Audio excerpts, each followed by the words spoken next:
அனைவரும் சமம். எல்லாருக்கும் எல்லாம். எல்லாருக்கும் எல்லாம் கிடைக்க வேண்டும். எல்லாருக்கும் அவர்களுடைய வாழ்க்கை தரம் உயர வேண்டும். அவர்கள் நினைத்தது நடக்க வேண்டும். அவர்களுக்கான அனைத்து கட்டமைப்புகளையும் செய்து தர வேண்டும். அப்படின்றது தான் தமிழ்நாடு முதலமைச்சர் அவர்களுடைய நோக்கம். அந்த விதத்துல பார்த்தோம் அப்படின்னா, சிறுபான்மையினர் அப்படின்னு நம்ம வார்த்தையால் சொல்லனா கூட, அவர்களுக்கான பல்வேறு விஷயங்களையும் தமிழ்நாடு முதலமைச்சர் அவர்கள் ஒவ்வொரு இடத்துலயும் பார்த்து பார்த்து செஞ்சுட்டு இருக்காங்க. தமிழ்நாடு சகோதரத்துவத்திற்கான ஒரு அடையாளமா விளங்கிட்டு இருக்கக்கூடிய மண். இந்த மண்ல இன்றைக்கு அனைவரும் சமம் அப்படின்றது ஒவ்வொரு இடத்திலும் நிரூபிக்கப்பட்டுட்டு வருது. சமீபத்துல நடந்த பல்வேறு விஷயங்களும் இதற்கு உதாரணமா சொல்லலாம். இந்த நேரத்துல பார்த்தோம் அப்படின்னா, சிறுபான்மையினருடைய நலன் காக்க தமிழ்நாடு முதலமைச்சர் அவர்கள் என்ன மாதிரியான திட்டங்கள் எல்லாம் கொடுத்திருக்காங்க? இந்த 4.5 ஆண்டு கால திராவிட மாடல் அரசால சிறுபான்மையினருடைய நலன் காப்பதற்காக தமிழ்நாடு முதலமைச்சர் அவர்கள் என்ன மாதிரியான திட்டங்கள் எல்லாத்தையும் பார்த்து பார்த்து கொடுத்திருக்காங்க. இதன் காரணமா இன்னைக்கு இவர்களுக்கு என்ன மாதிரியான இவர்களுடைய வாழ்க்கை தரம் உயர்ந்திருக்கு. இப்படி பல்வேறு விஷயங்களை நாம பேச இருக்கிறோம். இதற்காக மக்களும் நம்ம கூட இருக்காங்க. இன்னொரு பக்கம் பார்த்தோம் அப்படின்னா, மாண்புமிகு சிறுபான்மையினர் நலத்துறை அமைச்சர் திரு சாமு நாசர் அவர்களும் நம்ம கூட இருக்காங்க. வணக்கம் சார். உங்களுக்கும் வணக்கம். சந்தோஷமா இருக்கு, மகிழ்ச்சியா இருக்கு. தமிழ்நாடு முதலமைச்சர் அவர்களால நீங்க எந்த அளவு பயனடைஞ்சிருக்கீங்கன்றத பத்தி இன்னைக்கு முதலாவதாக மாண்புமிகு அமைச்சர் உங்ககிட்ட நான் பேசணும் அப்படின்னு நினைக்கிறேன். நான் சொன்ன மாதிரி சகோதரத்துவத்தினுடைய அடையாளமா தமிழ்நாடு விளங்கிட்டு இருக்கு. இன்னைக்கு எல்லாரும் நம்ம எல்லாரும் ஒண்ணு அப்படின்ற அந்த ஒரு புரிதலோட தான் தமிழ்நாட்டுல வாழ்ந்துட்டு இருக்காங்க. அப்போ இது நமக்கு எந்த அளவு பெருமை? நீங்க குறிப்பிடும்போது ஒரு கருத்தை சொன்னீங்க. 4.5 ஆண்டு கால திராவிட முன்னேற்ற கழக ஆட்சியில் சிறுபான்மையின மக்களுக்கு என்ன செய்தாங்க அப்படின்னு சொல்லியிருக்கிறீங்க. ஆனால் அதில் ஒரு சின்ன திருத்தம். 4.5 ஆண்டு திராவிட முன்னேற்ற கழகம் என்றெல்லாம் ஆட்சிக்கு இருந்ததோ அந்த நேரத்திலாம் சிறுபான்மையின மக்களுக்கு, கிறிஸ்தவர்களாக இருந்தாலும், இஸ்லாமியர்களாக இருந்தாலும், சீக்கியர்களாக இருந்தாலும், சமணர்களாக இருந்தாலும், புத்த மதத்தை சேர்ந்தவங்களும் இவங்களாம் சிறுபான்மை. இந்த சிறுபான்மையின மக்களுக்காக வாதாடி போராடி தன்னுடைய வாழ்நாள் முழுவதும் பார்த்தீங்கன்னாக்கா, கடந்த காலத்தில் மறைந்து மறையாமல் வாழ்ந்த கலைஞர் இருந்த காலத்திலும் சரி, இப்பொழுதும் சரி, பிற அண்ணா காலத்திலும் சரி, அதே போன்று இப்பொழுது நம்முடைய திராவிட மாடல் நாயகனாக விளங்குகின்ற தமிழக முதல்வர் நான் தளபதி இருக்கின்ற காலத்தில் ஆட்சியிலும் சரி பார்த்தீங்கன்னா, முழுக்க முழுக்க ஒரு கருத்து சொன்னாங்க. ஒரு வல்லரசு நாடு ஒரு சாதாரண நாட்டு மீது ஆதிக்கம் செலுத்துமையானால், இந்த பாதிக்கப்பட்ட ஆதிக்கம் செலுத்துகிற நாட்டுக்கு எதிர்ப்பாகவும், ஆதிக்கத்துக்கு உள்ளாட்பட்ட நாட்டுக்கு ஆதரவாகவும் இருப்பேன் என்றும், அதே போல் அந்த நாட்டில் இருக்கக்கூடிய மதம் ஒரு பெரிய மதம் ஒரு சிறிய மதத்தை ஆதிக்கம் செலுத்துமையானால், அந்த பாதிக்கப்பட்ட மதத்திற்கு நான் உறுதுணையாக இருப்பேன் என்றும், அந்த மதத்தில் இருக்கக்கூடிய ஜாதி, கிறிஸ்தவத்தில் பல பிரிவுகள் இருக்குது, இஸ்லாமில் பல பிரிவுகள் இருக்குது, இந்துக்களில் பல பிரிவு இருக்குது. அந்த மாதிரி பிரிவுகளில் ஒரு ஜாதி இன்னொரு ஜாதியை ஆதிக்கம் செலுத்துமையானால், பாதிக்கப்பட்ட அந்த ஜாதிக்கு உறுதுணையாக இருப்பேன். அந்த ஜாதியில் இருக்கக்கூடிய ஒரு பலவான் அவன் இன்னொருத்தனை பலவீனமானவனே அவன் ஆதிக்கம் செலுத்த நினைத்தால் அவனுக்கு நான் உற்ற துணையாக இருப்பேன். அந்த பாதிக்கப்பட்டவன் தன்னுடைய இல்லத்தில் தன் மனைவியை ஆதிக்கம் செலுத்த நினைத்தால் அவன் அங்கே தவறாக நடந்து கொண்டால் நான் என்னுடைய சகோதரியாக இருக்கிற அந்த பெண்மணிக்கு துணையாக இருப்பேன் என்று தந்தை பெரியார் அவர்கள் கருத்தை பதிவு பண்ணார். அந்த கருத்தின் அடிப்படையில் தான் இன்றைய தினம் திராவிட மாடல் ஆட்சி, இன்றைய தினம் மாண்புமிகு தமிழக முதல்வர்கள் சிறுபான்மையின மக்களுக்கு முழுக்க இன்னும் சொல்ல வேண்டுமானால் சொன்னதையும் சொல்லாதையும் மாண்புமிகு தமிழக முதல்வர் கடந்த காலத்தில் கலைஞர் அவர்கள் என்னென்ன காரியங்களை சொன்னதையும் சொல்லாதையும் இஸ்லாமிய பெருமக்களுக்கு, கிறிஸ்துவ பெருமக்களுக்கு நாம் நலத்திட்டங்களை அறிவித்தாங்களோ, பாதுகாப்பு அரணாக இருந்தார்களோ, அதே போன்று அகில இந்தியாவில் காஷ்மீர்லேருந்து கன்னியாகுமரி வரைக்கும் இன்றைக்கி பார்த்தீங்கன்னா சிறுபான்மையின மக்களுக்கு துன்புறுத்தப்பட்டு எல்லல் மொழியால், ஏவுகணையால், சிரிப்பு குளத்தால், சீட்டக்கணையால் பல குணத்தில் பல விதத்தில் பாதிக்கப்பட்டிருக்காங்க. அந்த பாதிப்பு இல்லாத ஒரே மாநிலம் எதுனா இன்னைக்கு முழுக்க தமிழகம் மட்டும்தான் பாதுகாப்பாக இருக்கிறது. அப்படி பாதுகாப்பாக இருப்பதற்கு முழு காரணம் யாரன்னா நம்முடைய முத்துவேல் கலைஞர் ஸ்டாலின் என்கின்ற மகத்தான மாபெரும் தலைவரால் தான் இன்றைக்கி பார்த்தீங்கன்னா கண்ணினிமைவால் சிறுபான்மையின மக்கள்லாம் பாதுகாக்கப்பட்டிருக்கின்றார். அதற்கு உதாரணத்துக்கு சொல்ல வேண்டுமானால், இன்றைக்கி மதத்தை சார்ந்தவங்க நம்மளை சொல்கிறோம். இன்றைக்கி நம்மளை பொறுத்த வரைக்கும் நேற்றைய முன்தினம் நெல்லையில் ஒரு நிகழ்வு. அந்த நிகழ்வில் தலைவர் அறிவிக்கிறாங்க என்னென்னா, நெல்லையப்பர் கோயில் ஒன்று. அந்த நெல்லையப்பர் பழமையும் பெருமையும் வாய்ந்த 2000 பழமை வாய்ந்த கோயில். அந்த கோயிலில் இருக்கக்கூடிய தேர், வெள்ளித்தேர் ஒரு தீயினால் சிதலமாயிடுச்சு. 30-35 ஆண்டுகளும் அடைச்சே கிடக்கு. அந்த தேரும் வெளியே வரல. அந்த தேர் நெல்லையுடைய நிலைப்பாடு என்ன கூட பார்க்கல. ஆனால் மாண்புமிகு தமிழக முதல்வர்கள் இதை கேட்டறிந்து உடனே அந்த தேரை சரி செய்து ஜனவரி மாதம் அது நடைமுறை மக்களுடைய இது வழிபாட்டுக்கு அது வரணும்னு சொல்லி உத்தரவு போட்டிருக்காங்க. அதே மாதிரி பார்த்தீங்கன்னாக்கா நம்முடைய இந்துக்களுடைய சொத்துக்கள் ஏறக்குறைய பார்த்தீங்கன்னா 7,056 கோடிக்கு மேலே சொத்துக்கள் அதெல்லாம் நம்ம ஆட்சிக்கு வந்த 4.5 ஆண்டுகளில் மீட்கப்பட்டு ஏறக்குறைய பார்த்தீங்கன்னா 7,727 ஏக்கர் பரப்பளவை நம்ம இன்னைக்கு மீட்டிருக்கிறோம். அதே மாதிரி தமிழகம் முழுக்க இருக்கக்கூடிய கோயில் திருத்தலங்களில் பார்த்தீங்கன்னா அந்த திருத்தலங்களில் காணிக்கை செலுத்தக்கூடிய பொருள்லாம் இருக்குது. நகையாகவும் கொடுக்குறாங்க, வெள்ளியாகவும் கொடுக்குறாங்க, அப்படி பணமாகவும் கொடுக்குறாங்க, காணிக்கை செலுத்துக்கிறாங்க வேண்டுதலுக்கு. அது மாதிரி செலுத்தப்பட்ட நகைகள் மட்டும் பார்த்தீங்கன்னா தங்க நகைகள் மட்டும் 1074 கிலோ. அந்த 1074 கிலோவும் சுத்தம் செய்து அதை பேங்க்கில் டெபாசிட் பண்ணி அதில் வரக்கூடிய 18 கோடியை ஓதுவார்கள், நம்பூதிரிகள், அதே போன்று அங்கே பணியாற்றக்கூடிய திருக்கோயிலில் பணியாற்றக்கூடிய நம்முடைய பணியாளர்களுக்கெல்லாம் இன்றைய தினம் அந்த நலத்திட்டங்களை இன்றைய வழங்குகின்ற ஒரு நிகழ்வை பார்த்துட்டு இருக்கோம். ஏறக்குறைய பார்த்தீங்கன்னா எந்த ஆட்சியிலும் இல்லாதவருக்கு அரசு நிதியாக 1006 கோடி திருப்பணி கோயில்களுக்கு கொடுத்துருக்காங்க. மாண்புமிகு தமிழக முதல்வர் வந்து அந்த காரியத்தை பண்ணுங்க. மொத்தம் உள்ள 11,666 கோயில்களுக்கு திருப்பணிக்கு மேற்கொள்ள அனுமதி வழங்கப்பட்டிருக்கு. ஏறக்குறைய தமிழகம் முழுவதும் இருக்கின்ற கோயில் குடமுழுக்கள் இத்தனை ஆண்டு காலம் செய்யாத 10 ஆண்டு காலம் செய்யாத அளவுக்கு இருந்த திருக்கோயில்கள் குடமுழுக்கள் மட்டும் 3,600 கோயில்களுக்கு திருக்கோயில்களுக்கு. ஆக இது மதத்தை பார்க்கல, ஜாதியை பார்க்கல, மாண்புமிகு தமிழக முதல்வர்கள் மக்களுடைய தேவையை அறிந்து புரிந்து தெரிந்து அவர்களுடைய விருப்பம் அவர்களோட மதத்தை எடுத்துக்கிறாங்க தவறுகள். அதே போல் இஸ்லாமிய பெருமக்கள் நீண்ட நெடுநாளைய கோரிக்கை ஹஜ்ஜு புனித பயணம் மேற்கொள்ளுவர்களுக்கு எங்களுக்கு அந்த இடத்துல வந்து எங்களுக்கு ஹஜ்ஜு இல்லம் வேண்டும் என்று கேட்டாங்க. அப்படி ஹஜ்ஜு இல்லம் என்று கேட்ட நேரத்தில் அது இது வரைக்கும் பார்த்தீங்கன்னா அதுக்கு யாரும் செவிசாய்க்கலை. ஆனால் மாண்புமிகு தமிழக முதல்வர் உடனே என்ன பண்ணுறாருன்னா ஹஜ் அது மட்டும் ஏர்போர்ட்டுக்கு பக்கத்திலேயே நங்கநல்லூரில் என்ற இடத்துல பார்த்தீங்கன்னா ஒரு ஏக்கர் நிலப்பரப்பை கொடுத்து 1460 சர்வே நம்பரில் கொடுத்து அந்த சர்வே நம்பரில் அங்கே ஹஜ்ஜு இல்லம் கட்டுவதற்கு 39 கோடி 20 லட்சத்தை ஒதுக்கி தந்த பெருமை மாண்புமிகு தமிழக முதல்வர்களுக்கு உண்டு.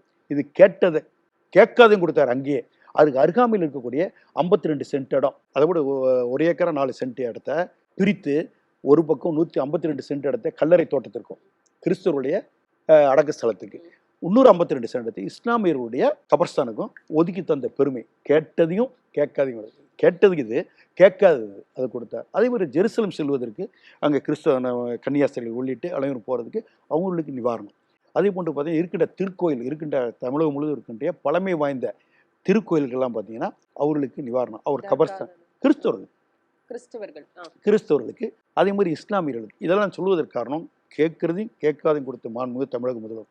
ஒரு காலகட்டத்தில் நம்ம வரலாற்றில் படிச்சிருக்கிறோம், முல்லைக்கு தேர் கொடுத்தான் பாரி, மயிலுக்கு போர்வை கொடுத்தான் பேகன்னு சொல்லி வரலாற்றில் தான் படிச்சிருக்கிறோம். நம்ம வாழுகின்ற காலத்தில் காடுகின்ற கொடைவலாக இருப்பவர் மாண்புமிகு தமிழக முதல்வர். அவன் நினச்சிருந்தான்னாக்கா அவன் தேரை வந்து கொடுத்துருக்கலாம். எப்படின்னா தேருக்கு பதிலாக ஒரு பந்தலை போட்டு கொடுத்துருக்க முடியும் அந்த பாரியால். இருந்தாலும் தான் பயணம் செய்த அந்த தேரை அந்த முல்லைக்கொடிக்கு கொடுத்துட்டு அந்த தேர் கொடி அந்த சக்கரத்தில் படர விட்டு போனால் நம்ம வரலாற்றில் படிச்சிருக்கோம். மயில் ஒரு பனியில் வாடிக்கொண்டிருந்த மயில், குளிரில் வாடிக்கொண்டிருந்த அந்த மயிலுக்கு தன்னுடைய போர்வையை கொடுத்தான் பேகன்றவன். அதனால தான் இன்றைக்கு அவன் வள்ளல்னு சொல்கிறோம். ஆனால் வரலாற்றில் தான் படிச்சிருக்கோம் அப்படியேப்பட்ட வள்ளல்களை, ஆனால் நேரடியாக பார்த்தது இல்லை. அப்படிப்பட்ட வள்ளல்கள் இன்றைய தினம் பார்த்தீங்கன்னா வாழுகின்ற காலத்தில் காணுகின்ற வள்ளலாக மாண்புமிகு தமிழக முதல்வர் இருந்து கொண்டு சிறுபான்மையின மக்களுக்கு இன்றைய தினம் மிகப்பெரிய அறங்காவலர் கண்ணினிமை போல காத்து கொண்டு வருகின்ற மாண்புமிகு தமிழக முதல்வருக்கு இஸ்லாமிய பெருமக்கள், கிறிஸ்தவ பெருமக்கள், சீக்கியர்கள், சமணர்கள், அதே போன்று நம்முடைய புத்த மதத்தை சேர்ந்தவர்களாம் என்றும் பாதுகாப்பாளனாக என்றும் இருப்போம். அதே மாதிரி பார்த்தீங்கன்னா இன்றைக்கி உதாரணத்துக்கு சொல்லணுனாக்கா அண்மையில் ஏற்பட்ட இப்போ நம்ம நாகூர் ஆண்டவர் அங்கே அடக்கம் பண்ணியிருக்க இடத்துல வந்து ஆண்டுதோறும் பார்த்தீங்கன்னா அங்கே கொடியேற்ற நிகழ்ச்சி வேறு சந்தனக்கூடுன்னு சொல்லுவாங்க. அந்த சந்தனக்கூடுக்கு பார்த்தீங்கன்னா இப்போ 45 கிலோ நிப்பாட்டிட்டாங்க. இது சந்தனக்கட்டை கலைஞர் கொடுத்தாரு. கலைஞர் கொடுத்ததுக்கப்புறம் இடையில இந்த அம்மா வந்து நிப்பாட்டிட்டாங்க. மீண்டும் அது வந்து கொடுத்தவர் யாருன்னா மாண்புமிகு தமிழக முதல்வர்.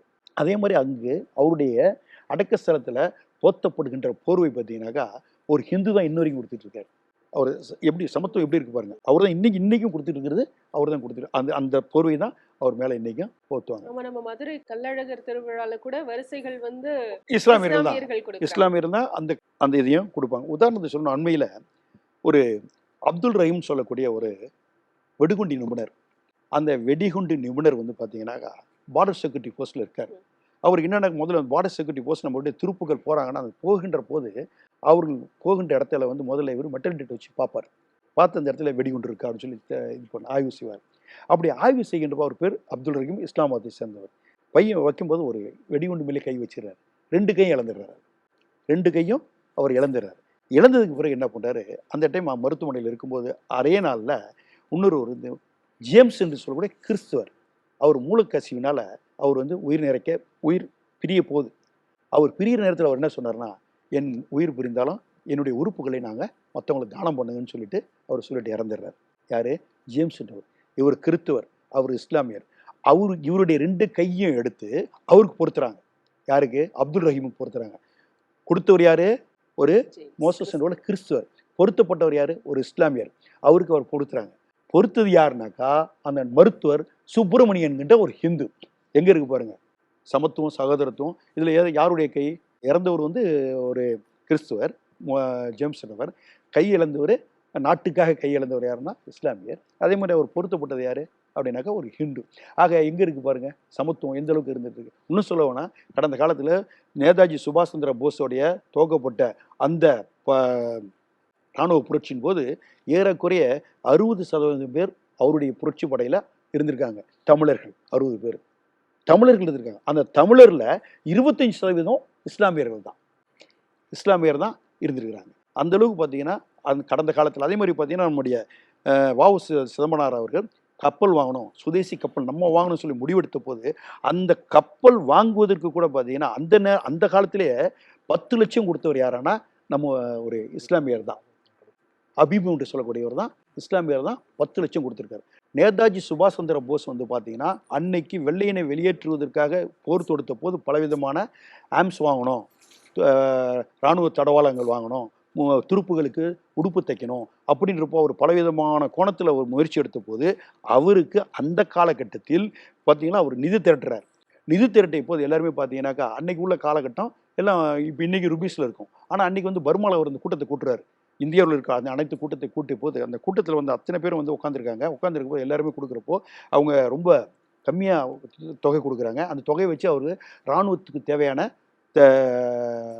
தடவாளங்கள் வாங்க முடியாது. இராணுவ அந்த போர்க்களத்தில் இருக்கக்கூடியவர்களுக்கு உடுப்புகள் வாங்க முடியாது, எதுவும் வாங்க முடியாது. என்ன பண்ண யோசிக்கிறார், என்னன்னு சொல்லி பார்க்குற வருத்தப்பட்டு பேசுகிறார். அப்போது அந்த டைம் பார்த்தீங்கன்னா அந்த காலகட்டத்தில் அந்த இடத்தில் இருந்த நம்ம தமிழ்நாட்டை சேர்ந்த ஒரு இஸ்லாமியர் வஹாப் என்று சொல்லக்கூடிய ஒரு 1 கோடி ரூபாய் தன் சொத்தை விற்று கொடுத்துருக்காரு. அங்கே யாருக்கு? இதெல்லாம் வரலாறு. கொடுத்தவர் நம்ம இஸ்லாமிய மதத்தை சேர்ந்து. ஆக இந்திய சுதந்திரத்துக்காண்டி அந்த காலத்தில் பார்த்தீங்கன்னா அந்த அளவுக்கு இஸ்லாமியர். ஆக இஸ்லாமியருடைய பங்கு அந்த காலத்தில் அளவுக்கு அதிகமாக இருந்தது உண்டு. நம்ம அதெல்லாம் பார்த்துருக்கிறோம், வரலாற்றில் படிச்சிருக்கோம். இன்னைக்கு பென்னி குயிக் யார்? பென்னி குயிக் ஒரு நம்ம வெள்ளையர் தான். ஆனால் இன்னைக்கு அவர் அணையை கட்டி கொடுத்துருக்காரு. இன்னைக்கு அவர் அணையை கட்டி கொடுத்தது மூலம் இன்னைக்கு நம்ம ஏற்பட்ட நிலை வேணும். அவருடைய சொத்தை விற்று கொடுத்துருக்காரு. 2 லட்சம் நிலப்பரப்பு இன்னைக்கு பார்த்தீங்கன்னா இன்னைக்கு பாசனம் பெறுது. பல லட்சம் பேர் இன்னைக்கு குடிநீருக்கு ஆதாரமாக விளங்குது. அது மட்டும் இல்லாமல் அதே மாதிரி அங்கே இருக்கக்கூடிய நம்ம மின்சாரம் தயாரிப்பதற்கு இன்னைக்கு எந்த அளவுக்கு பயன்படுது? அவர் உருவாக்கி தந்தது தான். அவர் நம்மளை பிரித்து பார்க்கல. அவங்க ஒரு கிறிஸ்தவர் தான். அதே மாதிரி பார்த்தீங்கன்னா எடுத்துக்கிட்டோம்னா இன்றைக்கி இருக்கக்கூடிய மிஷினரிகள்லாம் பார்த்தீங்கன்னா கிறிஸ்தவ மிஷினரிகள்லாம் அது பள்ளிக்கூடமாக இருக்கட்டும், அனாதை ஆசிரமமாக இருக்கட்டும், அதே மருத்துவமனைகளாக இருக்கட்டும், எல்லாம் அவர்கள் உருவாக்கி தந்தது தான். அவங்க உருவாக்கி தந்தது. ஆக இங்கு மதத்தை பார்க்கல, இனத்தை பார்க்கல, மனிதர்கள் எங்கிட்ட எல்லாருக்கும் கடந்த எல்லாரும் ஒட்டுமொத்தமாக மனித நேயத்தை பார்த்து தான் பார்க்கணும். அந்த அடிப்படையில் மாண்புமிகு தமிழக முதல்வர் அவர்கள் கலைஞர் காலத்திலையும் சரி, இப்பொழுது நம்ம மாண்புமிகு தமிழக முதல்வர் நம்முடைய இருக்கின்ற அவரை பின்பற்றி அவர் 8 அடி பாய்ஞ்சா இன்னைக்கு 16 அடி பாய்ந்து சிறுபான்மையின மக்களுக்கு பார்த்தீங்கன்னா இன்றைக்கு மிகப்பெரிய காவலராக இருந்து கொண்டு அவருடைய தேவைகளை அறிந்து புரிந்து கேட்கறதையும் கேட்காதையும் செய்துகின்ற ஒரு மகத்தான மாபெரும் ஆட்சியாக தான் இன்றைய தினம் திராவிட மாடல் ஆட்சி விளங்கி கொண்டிருக்கிறது. சொல்லுங்க, உங்க பேர் என்ன? என் பேர் சர்ஃபுதீன். இந்த நிகழ்ச்சியில் கலந்து கொண்டதுக்கு எங்களுக்கு நிறைய மகிழ்ச்சியாக இருக்குது. காரணம், இன்றைக்கு நடக்கக்கூடிய திராவிட மாடல் ஆட்சியை சரியான முறையிலையும் இந்த சிறுபான்மையர் மக்களுக்கு ஒரு பாதுகாப்பு அரணாக இருந்து நடத்தி கொண்டிருக்கின்ற மரியாதைக்குரிய மாண்புமிகு முத்துவேல் கருணாநிதி ஸ்டாலின் அவர்கள் தலைமையில் நடக்கிற இந்த ஆட்சி ரொம்ப பாதுகாப்பான ஆட்சியாக இருக்குது. காரணம் என்று கேட்டிங்கன்னா, இந்தியா தன்மை கொண்டது, பல மொழிகள் பேசக்கூடியது. ஆனால் இன்றைக்கு தமிழ்நாடு தமிழ் மொழியை பேசிக்கிட்டு இருக்கிறோம். நம்ம எல்லாரும் ஒரே மொழி தான். இந்த மொழியெலாம் இங்கே பிரிவினைலாம் கிடையாது. தமிழ் பிறந்த உடனே தமிழ் தான் பேசிக்கிட்டு இருக்கோம். அந்த வகையில் பார்த்தீங்கன்னு சொன்னால் தமிழ்நாட்டை திராவிட கழகம் இன்றைக்கு ஆட்சியில் 67 வந்ததோ அன்றையிலிருந்து பாதுகாப்பான முறையில் நாங்கள் வாழ்ந்துக்கிட்டு இருக்கோம். எங்களுக்கு எந்த ஒரு பிரச்சனையும் இல்லை. நாங்கள் எங்கே வேண்டாலும் போகலாம், எங்கே வேண்டாலும் வரலாம். அப்படி ஒரு பெரிய பாதுகாப்பு. முதல்ல மனிதன் வாழ்கிறது ஒரு பாதுகாப்புக்கு தான் மனிதன் வாழ்ந்துக்கிட்டு இருக்கிறான். அந்த அடிப்படையில் பார்த்தீங்கன்னு சொன்னால் டாக்டர் கலைஞர், அண்ணா, இன்னைக்கு தளபதி அவர்கள் ரொம்ப சிறப்பான முறையில் எங்களை பாதுகாத்துக்கிட்டு இருக்கிறாங்க. அவங்களுடைய தலைமையில் நாங்கள் பாதுகாக்கப்படுறோம். அதில் பல விஷயங்கள் எங்களுக்கு என்னென்னமெல்லாம் செய்யணுமோ அதை சிந்தித்து செயல்படுறாங்க. ஒவ்வொரு காரியங்களும் பார்த்தீங்கன்னு சொன்னால் இன்னைக்கு ஹஜ் கமிட்டி எங்கன்னா வேறு ஒரு சூழ்நிலையில் இருக்குது. அது நல்ல முறையில் செயல்பட்டுருக்கு. வக்ஃப் போர்டுக்கு ஆரம்பத்திலேயே டாக்டர் கலைஞர் அவர்கள் தான் வக்ஃப் போர்டு முதல்ல வந்து பார்த்தீங்கன்னு சொன்னால் ஒரு வாடகை கட்டளை தான் இயங்கிட்டு இருந்துச்சு. ஆனால் இந்த சமுதாயத்துக்கு ஒரு பாதுகாப்பு அரணா உள்ளதான் போர்டு. எதாக இருந்தாலும் போர்டில் தான் வைக்கணும். சொத்துக்களை பாதுகாக்கிறது அந்த போர்டு தான், சொத்துக்களை பராமரிக்கிறது அந்த போர்டு தான். ஆனால் டாக்டர் கலைஞர் இருக்கும்போது தான் அந்த வக்ஃப் போர்டை கட்டி கொடுத்தாங்க. இன்றைக்கி பார்த்தீங்கன்னா அந்த போர்டு சிறப்பான முறையில் செயல்பட்டுக்கிட்டு இருக்குது. அதுக்கு பிறகு இன்றைக்கு பார்த்தீங்கன்னு சொன்னால் ஹஜ்ஜுக்கு போகிறவங்களுக்கு ஒரு காலத்தில் மும்பையில் போய் தான் போகணும். மும்பையில் தான் தமிழ்நாடு ஹஜ் கமிட்டின்னு சொல்லிட்டு இருக்குது. ஆனால் இங்கே உள்ள கமிட்டி எங்கே இருக்குது? மும்பையில் இருக்குது. ஆனால் இன்றைக்கி தளபதி அவர்கள் சிந்தித்து அமைச்சர் ஒரு வேண்டுகோள் வைக்கிறாங்க, எங்களுக்கு ஒரு ஹஜ் கமிட்டி வேணும், இங்கே வேணும்டா. அது எங்கே வேணாலும் கட்டலாம், எப்படி வேண்டாலும் கட்டலாம். ஆனால் ஆய்வு செஞ்சு ஹஜ்ஜுக்கு போகிறவங்கன்னா ஃப்ளைட்டுக்கு பக்கத்தில் இருக்கணும், ஏர்போர்ட்டுக்கு பக்கத்தில் இருக்கணும், அங்கே ஒரு இடம் வாங்கணும். அந்த இடத்த மிக சிரமப்பட்டு வாங்கினாங்க, எங்களுக்கு நல்லா தெரியும். சிரமப்பட்டு வாங்கி அந்த இடத்துல பார்த்தீங்கன்னு சொன்னால் இன்றைக்கி 39 கோடி செலவில் கட்ட போகிறாங்க. அதுக்கு அடிக்கல் நாட்டு விழா பண்ணாங்க. அது எங்களுக்கு பெரிய மகிழ்ச்சி. எங்கள் சமுதாயத்துக்கு ஹஜ்ஜுக்கு போகிறதுக்கு பெரிய அதான் கடைசியாக ஒரு இதுனா ஹஜ்ஜு தான்.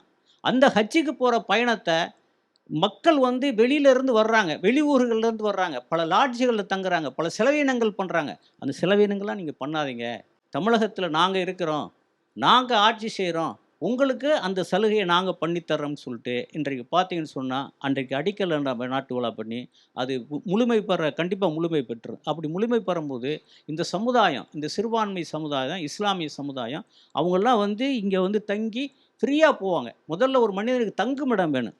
இப்போ வந்தால் இங்கே எங்களுக்கு ஒரு சில சூழ்நிலைகளை நாங்கள் பண்ணிக்கிட்டோம். அதனால் அந்த மாதிரி ஒரு தங்குமிடத்தை மிக சிறப்பான முறையில் கெட்டணுன்ற ஒரு அதாவது நீயத்துனா அதை எண்ணத்தை வச்சு இன்றைக்கு பார்த்தீங்கன்னு சொன்னால் நம்மளுடைய தளபதி அவர்கள் மிக சிறப்பான முறையில் செயல்படுறாங்க. அது மட்டும் இல்லை, எங்களுக்கு நிறைய சலுகைகள் பார்த்தீங்கன்னு சொன்னால் அந்த மசூதிகளை பராமரிக்கணும், தர்காக்களை பராமரிக்கணும், மதரசாக்களை பராமரிக்கணும். இது போன்ற விஷயங்களில் நிறையா அவங்க ஃபண்டு ஒதுக்கி இன்றைக்கி பார்த்தீங்கன்னா தமிழ்நாட்டில் எல்லா இடங்களையும் புதுப்பிக்கப்பட்டிருக்குது. சில மசூதிகள் கெட்டப்பட்டிருக்கு. சில அந்த காலத்தில் உள்ள தர்காக்கள்லாம் இன்றைக்கி பராமரிக்கப்பட்டிருக்கு. இதுக்கெல்லாம் உண்மையிலேயே யார் காரணம் அப்படின்னு சொன்னால் மரியாதைக்குரிய தளபதி அவர்கள் தான். அப்படியாப்பட்ட இந்த ஆட்சி நடக்கும்போது எங்களுக்கு எவ்வளோ சந்தோஷமாக இருக்குது, எவ்வளோலாம் பெருமைப்பட வேண்டிய சூழ்நிலை இருக்குது. அதனால் கண்டிப்பான முறையில் இந்த நிகழ்ச்சியில் நாங்கள் எல்லோரும் அவரை பாராட்டுறோம். நானும் அவரை பாராட்டுறேன். அமைச்சர் அவர்களும் எங்களுக்கு நிறையா விஷயங்களை செஞ்சு கொடுத்துக்கிட்டு இருக்காங்க. அமைச்சர் வந்து பார்த்தீங்கன்னு சொன்னால் ஒரு அடிப்படையிலேருந்து வளர்ந்தவங்க. அப்போ நான் இது நிறையா சொல்ல வேண்டியிருக்குது. திமுக அப்படின்னு சொன்னால் ஒரு காலத்தில் தளபதி ஆவடின்றா சாமு நாசர் தான். தமிழ்நாடு பூரா தெரியும். சாமு நாசர்ன்றே அமைச்சராக தெரிய வேண்டியதில்லை, உழைப்பால் வந்து உயர்ந்தவர் சாமு நாசர் அண்ணன் அவர்கள். அதனால் அவர்களும் எங்களுக்கு சமுதாயத்துக்கு உதவி செஞ்சுக்கிட்டு இருக்காங்க. இவருடைய பதவி, இவருடைய சூழ்நிலை நீண்ட நாளாக நீடிக்கணும், தளபதியினுடைய ஆட்சி நீடிக்கணும்னு சொல்லிட்டு பிரார்த்தனை செஞ்சு என்னுடைய உரையை நிறைவு செய்கின்றேன். அஸ்ஸலாமு அலைக்கும் வரஹ்மத்துல்லாஹி வபரகாத்துஹு. சார் பேசும்போது சொன்னாங்க பாதுகாப்பு உணர்வுன்றது தான் முதல் விஷயமா சொன்னது. அப்போ அது வந்து எவ்வளவு முக்கியமானது ஒரு சிறுபான்மையினரை பொறுத்த வரைக்கும் அந்த உணர்வு. இந்த இந்திய மண்ணினுடைய முக்கியமான அம்சம் என்னவென்று சொன்னால் வேற்றுமையில் ஒற்றுமை என்பது முக்கியமான ஒரு அம்சம். உலகம் முழுவதிலும் உலக மக்கள் அனைவருமே உயர்ந்து பார்க்கக்கூடிய ஒரு பண்பு, முக்கிய அம்சம் வேற்றுமையில் ஒற்றுமை. இந்த இந்திய மண்ணில் இருக்கக்கூடிய பல மாநிலங்களில் பலவிதமான சூழ்நிலைகள் மாற்றப்பட்டாலும் கூட வேற்றுமையில் ஒற்றுமை, சகோதரத்துவம் என்பதை இன்றைக்கு வரைக்கும் ஒரு அரணாக நின்று, கேடயமாக நின்று இந்த மண்ணில், தமிழக மண்ணில் பாதுகாக்கக்கூடிய ஒரு முக்கியமான அங்கம் வகிக்கக்கூடிய முதல்வர் தான் நம்முடைய முதல்வர். ஸோ அவர்கள் இப்படி ஒரு பாதுகாப்பு கொடுப்பதன் மூலமாக இங்கு வாழக்கூடிய அத்துணை மக்களும் நிம்மதியாக அச்சமற்ற நிலையில் இன்றைக்கு இந்த மண்ணில் வாழக்கூடிய மக்கள் சகோதரத்துவத்தோடு வாழ்ந்து கொண்டிருக்கிறார்கள். எனவே அவர்கள் கொடுக்கக்கூடிய இந்த பாதுகாப்பு முக்கியமான அரணாக திகழக்கூடிய இந்த விஷயம் சிறுபான்மை மக்களுக்கு மிகப்பெரிய சந்தோஷத்தையும் ஒரு நிம்மதியான வாழ்க்கையையும் வழங்குகிறது என்பதை எங்கள் அனைவரின் சார்பாக நாங்கள் தெரிவித்துக் கொள்கிறோம். அடுத்த கட்டமாக இந்த மண்ணில் உலகத்தில் பிறந்த அத்துணை முஸ்லிம்களுடைய மிகப்பெரிய ஒரு இலக்காக இருக்கக்கூடிய ஒரு செயல் என்று சொன்னால் அது ஹஜ் என்று சொல்லப்படக்கூடிய அந்த கடமையை நிறைவேற்ற வேண்டும் என்பது ஒட்டுமொத்த இஸ்லாமியர்களுடைய ஒரு மிகப்பெரிய கனவு. அந்த கனவை சற்று இலகுவாக்க வேண்டும், நினைவாக்க வேண்டும் என்ற நன்னோக்கத்தில் அதற்குண்டான மானியம் வழங்கி அந்த ஹாஜிகள் வரக்கூடிய நேரத்தில் அவர்கள் மிக இலகுவான முறையில் தங்கி மிக இலகுவான முறையில் ஃப்ளைட்டில் ஏற வேண்டும் என்பதற்காக உண்டான அழகான சூழ்நிலைகளை இன்றைக்கு அடிக்கல் நாட்டி விழாவின் மூலமாக இந்த சிறுபான்மை மக்களுக்கு மிகப்பெரிய ஒரு சேவை ஆற்றியிருக்கிறார்கள் நம்முடைய மாண்புமிகு முதலமைச்சர் அவர்கள். அதற்காக வேண்டி இந்த சமூகம் என்றைக்கும் அவர்களுக்கு நன்றியுள்ளவர்களாக இருப்போம். மீண்டும் இதே திராவிட ஆட்சியில் அமைவதற்குண்டான அனைத்து வகையான சேவைகளையும் திராவிட மாடல் ஆட்சிக்காக வேண்டி நாங்கள் அனைவரும் கைகோர்த்து நிற்போம் என்பதை இந்த நிகழ்ச்சியின் வாயிலாக தெரிவித்துக் கொள்கிறோம். கலைஞர் மகளிர் உரிமை திட்டத்துல மாசம் 1000 ரூபாய் வாங்குறீங்க. 1000 ரூபாய் வாங்கி என்ன பண்றீங்கம்மா மாசம்? 1000 ரூபாய் வாங்கி எங்கள் வீட்டுக்காரு உடம்பு முடியாத 10 வருஷமா வீட்டில் இருக்கிறாரு, படுத்த படிக்கல இருக்கிறாரு. அவருக்கு மாத்திரை செலவுக்கு வச்சுக்கிறேன். நான் ஒரு ஆள் தான், நான் வீட்டில் வேலை செய்கிறேன். நான் ஒரு 3000 ரூபாய் கொடுக்குறோம், மாதம் 3000 ரூபாய் கொடுக்குறாங்க. அதை வச்சு வாடகை கொடுத்துக்கிறேன். அவர் கொடுக்குறத ஏதோ மாத்திரை செலவுக்கு பால் வாங்க அது வாங்க வச்சுக்கிறேன். நான் ஒரு ஆள் தான் வேலைக்கு போகிறேன். வேலைக்கு போயிட்டா நான் தான் 10 வருஷமாக வேலைக்கு போய் நான் தான் சாப்பிட்றேன். வேறு யாருமே எனக்கு உதவி கிடையாது. இங்கே பள்ளியாசலில் எனக்கு ஏதோ கொடுக்குறாங்க, சாப்பிட்றேன். எனக்கு யாரும் உதவி கிடையாது, சொந்தக்காரங்க யாரும் உதவி கிடையாது. சாப்பிட்றேன், ஏதோ ரேஷனில் அரிசி வாங்குறேன், சாப்பிட்றோம். ஒன்றும் கிடையாது. மாதம் 1000 ரூபாய். 1000 ரூபாய் அதுதான் மாதம் வீட்டு வேலை செய்கிறேன். கொடுக்குறாங்க 3000 ரூபாய் கொடுக்குறாங்க. அதை ஏதோ சாப்பாடுக்கு வீட்டு வேலைக்கு கொடுக்குறேன். பழைய சிலையாக இருந்தால் கூட்டாங்கன்னா அரிசி கொடுப்பாங்க, வேறு ஒன்றும் கிடையாது. சரிம்மா. அஸ்ஸலாமு அலைக்கும். அவள் பஸ்ஸு ஃப்ரீ, ஆஸ்பத்திரி ஃப்ரீ, எல்லாமே செய்கிறாங்க. 1000 ரூபாயும் கொடுக்குறாங்க. எல்லாமே இதுதான் தலைவர். பஸ்ல எங்க போவீங்கம்மா? பஸ்ஸுக்கு பெட்டர் இது எங்கள் பெரிய பஸ் தான். நாங்கள் என் பொண்ணோடது வெளியவாக்கா ஆம்பத்தூர் எல்லாம் போயிட்டோம். மகளிர் உரிமை தொகை 1000 ரூபாய் கொடுக்குறாங்க. அப்புறமா ஆவடியில் இப்போ ஜிஎஸ் புதுசாக கட்டியிருக்காங்க. அப்புறமா ரேஷன் கடையிலாம் இப்போல்லாம் கரெக்டாக கொடுக்குறாங்க. எல்லாமே இப்போ எல்லா பொருளும் கரெக்டாக இருக்குது.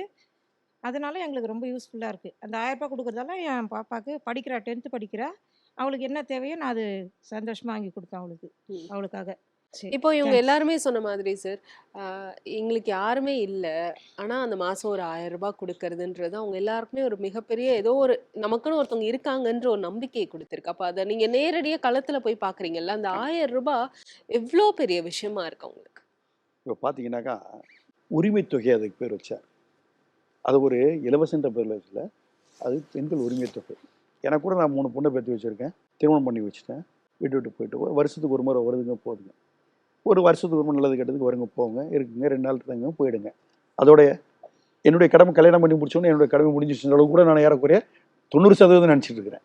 ஆனால் ஒரு தகப்பன் இருந்து செய்யாத நிகழ்வை ஒரு தாய் இருந்து எடுத்து செய்யாத, கூட பிறந்த அண்ணன் தம்பி செய்யாத நிகழ்வை இன்றைக்கி மாண்புமிகு தமிழக முதல்வர் அவர்கள் ஏறக்குறைய 1,16,00,000 பெண்களுக்கு அந்த குடும்பத்தார் அட்டையில் இருக்கக்கூடியவங்களுக்கு முதல் தவணையாக கொடுத்தாங்க. 1,16,00,000 பேருக்கு. மீண்டும் கிடைக்காதவங்க, அவங்க இன்கம் டேக்ஸ் அசியாக இருக்கலாம், இல்லை அவங்கள்ட்ட மத்திய அரசு மாநில அரசு ஊழியர்களாக இருக்கலாம், அதனால் அவங்களுக்கு தராமல் இருந்தது. மேலும் மனு செய்தவங்களுக்கு தரப்படும் என்று 2ஆம் கட்டமாக ஏறக்குறைய பார்த்தீங்கன்னா 2ஆம் கட்டமாக இப்போ கொடுத்து அவங்களுக்கு நிறைவு ஏறக்குறைய பார்த்தீங்கன்னா 1,40,00,000 பேருக்கு இன்றைக்கி வந்து பார்த்தீங்கன்னா உரிமை தொகை வந்து கொடுத்துருக்காங்க. சாதாரண இப்போ அந்த அம்மா சொன்னாங்க, ஒரு ஏழை தாய் அவங்க சொன்னாங்க, அந்த 1000 ரூபாய் எங்களுக்கு வந்து ஒரு மருந்து மாத்திரை வாங்குறது கூட பயன்படுது. ஏறக்குறைய பார்த்தீங்கன்னா ஒவ்வொரு பெண்களுக்கும் பார்த்தீங்கன்னா வருஷத்துக்கு 12,000 வருது. இது வரைக்கும் ஒவ்வொரு பெண்களும் பார்த்தீங்கன்னா வந்து நம்ம ஆட்சி இருந்த காலகட்டத்தில் பார்த்தீங்கன்னா ஒரு ரூபாய்ன்றப்போ சாதாரண விஷயம் கிடையாது. 1000 ரூபான்றது பெருந்தொகை, அவங்களுக்கு அது பெருந்தொகை. ஆக தாயுள்ளத்தோடு மாண்புமிகு தமிழக முதல்வர் தாயுமானவர் என்ற அடிப்படையில் அந்த பெண்கள் கொடுத்துருக்கு. அதே மாதிரி பஸ் கட்டணத்தை பற்றி பேசினாங்க தாய். அவங்க பேசும்போது என்ன சொன்னாங்க, இலவசம். அது இலவசம் சொல்ல அந்த பஸ் பயணத்தை, அதோட விடியல் பயணம், அதனுடைய பேர் வந்து விடியல் பயணம் வச்சார். அகில இந்தியாவில் எந்த மாநில முதல்வருக்கும் உதிக்காத ஒரு சிந்தனை அந்த விடியல் பயணத்தை உருவாக்கி அதன் மூலம் பார்த்தீங்கன்னா இது வரைக்கும் 850 கோடி பேர் பயணிச்சிருக்காங்க. 850 கோடி முறை பயணிச்சிருக்காங்க பெண்கள். நம்ம இங்கேருந்து பார்த்தீங்கன்னா தடா நம்ம தமிழக எல்லை, இந்த பக்கம் கன்னியாகுமரி, அதுக்கப்புறம் இந்து மகா சமுத்திரம், இந்த பக்கம் பார்த்தீங்கன்னா நமக்கு பாலக்கோடு, அது தாண்டி இருக்கக்கூடிய நம்முடைய கோயம்புத்தூர் இல்லை, இந்த பக்கம் பார்த்தீங்கன்னா நம்முடைய வங்காளரோட இதுக்குள்ள இடைப்பட்ட மக்கள்லாம் பயணிக்கின்ற அளவுக்கு பார்த்தீங்கன்னா 850 கோடி முறை பயணிச்சிருக்காங்க. ஏறக்குறைய நமக்கு அது மூலம் வரவு, அவங்க பணம் கொடுத்து பயணிச்சிருந்தா நம்ம வரவு மட்டும் பார்த்தீங்கன்னா ஏறக்குறைய 8500 கோடிக்கு மேலே வரவு வந்திருக்கும். அது ஒரு சுமையாக கருதல மாண்புமிகு தமிழக முதல்வர், அது ஒரு சுகமாக கருதுறாரு. சுகமாக கருதி நம்ம நம்மளுடைய பெண்களுக்கெல்லாம் அதில் வந்து பயணிக்கணும் அப்படின்ற மாதிரி பயணிச்சது மட்டும் விடியல் பயணம் அதுக்கு பேர் வச்சாங்க. இதை பார்த்து மற்ற மாநில முதல்வர்கள்லாம் பார்த்து பெருமைப்பட்டு பொறாமைப்பட்டு தன்னுடைய மாநிலத்திலையும் இன்னைக்கு அறிமுகப்படுத்துகின்ற அளவுக்கு நிகழ்ச்சி நம்ம பார்த்தோம். அது மட்டும் இல்லாமல் அந்த பெண்கள் பிள்ளைகள் அங்கேருந்து படித்து 1லேருந்து 12 அரசு பள்ளியில் படித்த பெண்கள் உயர்கல்விக்கு போகும்போது அவர்களுக்கு பார்த்தீங்கன்னா எந்தவித காரணத்துக்கு கொண்டும் தன்னுடைய பெற்றோரிடம் 1000 ரூபா பணம் எதுவும் கேட்கக்கூடாது. ஜாமெட்ரி பாக்ஸ் வாங்கணும், இல்லை அவங்களுக்கு தேவையான ஒரு பென்சில் வாங்கணும், பேனா வாங்கணும், இல்லை ஹோம்ஒர்க் புக் வாங்கணும் அப்படின்னு அவங்க கேட்கக்கூடாது. கேட்காம அந்த பிள்ளைகளுக்கு மாதம் 1000 ரூபா அவங்க அக்கௌண்ட்டில் போய் சேர்ந்துடும். ஏறக்குறைய 3,20,000 பிள்ளைகளுக்கு பார்த்தீங்கன்னா மாதம் அந்த 1லேருந்து 12 அரசு பள்ளியில் படித்த பிள்ளைகளுக்கு இன்றைக்கும் அந்த மாண்புமிகு தமிழக முதல்வர்கள் அந்த பணத்தை வந்து அவங்களுக்கு அவங்க அக்கௌண்ட்டில் போட்டுருக்காரு. அதை பற்றி ஆம்பளை பள்ளி சும்மா இருப்பாங்களா, அவங்களும் கேட்டாங்க எங்களுக்கு கொடுங்கன்னு சொல்லி கேட்டோன்னா அந்த பிள்ளைகளுக்கு பார்த்தீங்கன்னா மாதம் 3,20,000 பேருக்கு அந்த பிள்ளைகளுக்கும் கொடுத்துட்டு இருக்கிற காட்சியை நம்ம பார்க்குறோம். அது மட்டும் இல்லாமல் 1லேருந்து 5 வரைக்கும் படிக்கக்கூடிய மாணவ செல்வங்கள் மழலைகள் 1லேருந்து 5 வரைக்கும் நம்ம பிள்ளைகள் வந்து தமிழ் பிள்ளைகள் கேள்வியில் சிறந்து விளங்க வேண்டும் என்பதற்காக அந்த மாணவ செல்வங்களுக்கு பார்த்தீங்கன்னா நம்முடைய மாண்புமிகு தமிழக முதல்வர்கள் ஆயுதறிந்து மதிய உணவு திட்டத்தை மட்டும்தான் அறிமுகப்படுத்தினாங்க. மதிய உணவு திட்டம் காமராஜர் அறிமுகப்படுத்தின மாண்புமிகு தமிழக முதல்வர் கலைஞர் அவர்கள் விரிவுபடுத்தினாங்க. முட்டையோடு சேர்ந்த உணவு கொடுத்து விரிவுபடுத்தினாங்க. ஆனால் இவர் வந்து மாண்புமிகு தமிழக முதல்வர் காலையிலையும் அந்த மாணவ செல்வங்களுக்கு உணவளிக்க வேண்டும் என்ற உணர்வோடு திங்கள் செவ்வாய் புதன் வியாழன் வெள்ளி அந்த 5 நாட்களும் பார்த்தீங்கன்னாக்கா காலை உணவு திட்டத்தையும் அகில இந்தியாவில் எந்த மாநில முதலும் அறிமுகப்படுத்தாத ஒரு திட்டத்தை அந்த 1லேருந்து 5 வரைக்கும் படிக்கிற மாணவ செல்வங்களுக்கு 18 லட்சம் பிள்ளைகள் நம்முடைய பள்ளிகள் நம்முடைய அரசு பள்ளியில் படிக்கக்கூடிய 1லேருந்து 5 அரசு பள்ளியில் படிக்கிற 1லேருந்து 5 வரைக்கும் படிக்கக்கூடிய பள்ளிகளுக்கு 18 லட்சம் பிள்ளைகள், அரசு உதவி பெறும் பள்ளி எய்டு ஸ்கூல் இருக்கு இல்லையா, அந்த ஸ்கூலில் பார்த்தீங்கன்னா ஏறக்குறைய 2 லட்சம் பிள்ளைகளுக்கு கூட ஏறக்குறைய 20 லட்சம் பிள்ளைகளுக்கு காலை உணவு திட்டத்தை அறிமுகப்படுத்தி 600 கோடி ரூபாய் இன்றைக்கு அரசுக்கு அதனால் வந்து அதை செலவிட்டு அந்த பிள்ளைகள்லாம் நம்ம பிள்ளைகள் காலையிலையும் அட்டண்டன்ஸ் ஒழுங்காக வரணும். ஏன்னா மதியத்துக்கு மேலே தான் வரான். பாதி பிள்ளைகள் பார்த்தீங்கன்னா எங்கள் அப்பா அம்மா கூலி வேலைக்கு போயிடுறாங்க, எங்கள் அம்மா 100 நாள் வேலைக்கு போயிடுது. ஆனால் இப்படியாப்பட்ட காலகட்டத்தில் நம்ம பிள்ளைகள் தமிழ் பிள்ளைகள்லாம் காலை அந்த பிள்ளைகளை கேட்டால் என்ன சொல்கிறாங்க, ஒரே வார்த்தை, எனக்கு காலையில் மதிய உணவு தராங்க, மதியம் மட்டும் கரெக்டாக வேற ஏன்டா காலையில் வரது இல்லைன்னா 60% பேர் காலையில் வந்துடுறாங்க. நீ காலைல 8 மணிக்கெல்லாம் ஸ்கூலுக்கு வந்துடுறாங்களே கரெக்டாக. என்னக்கா அட்டண்டன்ஸ் எடுத்து பார்த்தா அந்த திட்டக்குழு கொடுத்த அறிக்கையில் மாண்புமிகு தமிழக முதல்வர்கிட்ட 65% மாணவர்கள் கரெக்டாக ஃபுல் டே வரான். ஆனால் மதியத்துக்கு மேலே வர பிள்ளைகள் எத்தனைனாக்கா பார்த்தீங்கன்னாக்கா 90% 95% வரான். ஏன் அந்த ஷார்டேஜ்னு சொல்லி தலைவர் என்ன பண்ண ஆய்வு செய்ய விட்டப்போ திட்டக்குழு வச்சு ஆய்வு செய்யும் போகும் கன்னியாகுமரியிலேருந்து நம்ம இது வரைக்கும் கிடைச்ச திருவொற்றியூர் இந்த பக்கம் பொள்ளாச்சியில் இந்த பக்கம் திருவொற்றியூர் வரைக்கும் கிடைச்ச தரவு என்னன்னாக்கா ஒட்டுமொத்தமாக எங்கள் அம்மா காலையில் 100 நாள் வேலைக்கு போய் அதையும் ஒன்றியரசு நிப்பாட்டுறதுக்கு முயற்சி எடுத்து அதில் என்னென்ன சதித்திட்டம் தீட்டு இருக்குது அதை அடிச்சு கண்டனம் ஆர்ப்பாட்டம் பண்ணுறோன்றது அடுத்த கட்டம். இருந்தாலும் இந்த காலை உணவு திட்டத்தை இன்றைக்கி அறிமுகப்படுத்தி அதன் மூலம் பார்த்தீங்கன்னா இன்றைக்கி அந்த பிள்ளைகள்லாம் பயனடைகிற அளவுக்கு செய்துட்டாங்க. இன்றைக்கி பார்த்தீங்கன்னா தமிழகம் முழுவதும் அந்த பிள்ளைகள் வந்து ஏறக்குறைய 20 லட்சம் பிள்ளைகள் இன்றைக்கி பயனடைகிற காட்சியை நம்ம பார்க்குறோம். தாயுள்ளத்தோடு செய்த தலைவர் அந்த உணவு திட்டத்தை அறிமுகப்படுத்தி இன்றைக்கி அந்த பிள்ளைகள்லாம் இன்றைக்கி பயனடைகிற காட்சியை நம்ம பார்த்துட்டு இருக்கிறோம். அந்த 65% பிள்ளைகள் பார்த்தீங்கன்னா காலையில் இந்த உணவு திட்டத்தை அறிமுகப்படுத்தியதுக்கு பிறகு காலையும் 95% வர ஆரம்பிச்சிட்டாங்க. அப்போ ரேண்டமாக போன முறை கேட்ட அந்த பிள்ளைகள்ட்ட கேட்குறப்ப ஏன்டா இப்போ மட்டும் கரெக்டாக மீது ஆஃப் டே தான் ஒரு ஃபுல் டே வரேன்னு கேட்டப்போ எனக்கு காலையில் மதிய உணவு திட்டம் தான் கிடைச்சிது. காலையிலேயே எனக்கு உணவு கிடைக்கிற காரணத்தால் நான் காலையிலே வந்துடுறேன். 8 மணிக்கெலாம் பிள்ளைங்க வந்துடுது. அந்த காலை உணவு அருந்துட்டு காலை லெசன்ஸையும் அந்த லெசனுக்கு அந்த பாடத்திட்டத்தையும் கணக்கின்ற காட்சியை நம்ம பார்க்கணும். அதுக்கு மாண்புமிகு தமிழக முதல்வர் தாயுள்ளத்தோடு அதை வந்து இப்போ அண்மையில் வந்த நம்முடைய பஞ்சாப் முதல்வர் கூட பார்த்து பெருமைப்பட்டு பொறாமைப்பட்டு பெருமையும் பட்டு நானும் என் மாநிலத்தில் கொண்டு அறிமுகப்படுத்த போறேன்னு சொல்லிட்டு போன காட்சியை ஆமா அதை நம்ம அண்மையில பார்த்தோம். நிச்சயமா அந்த அளவுக்கு மாண்புமிகு தமிழக முதல்வர்கள் தாயுள்ளத்தோடு இந்த காரியம் ஒவ்வொரு திட்டத்தையும் பார்த்து செஞ்சிட்டு இருக்காங்க. தங்க நகை கடன் தள்ளுபடி செஞ்சிருக்காங்க. அது ரொம்ப சந்தோஷமா இருந்தது எங்களுக்கு. எங்களால கட்டவே முடியாது, மீட்டவும் முடியல. அந்த டைம்ல ஒரு இது அறிவிப்பு கொடுத்தாரு. அந்த டைம்ல எங்களுக்கு அந்த நகையே வந்தது.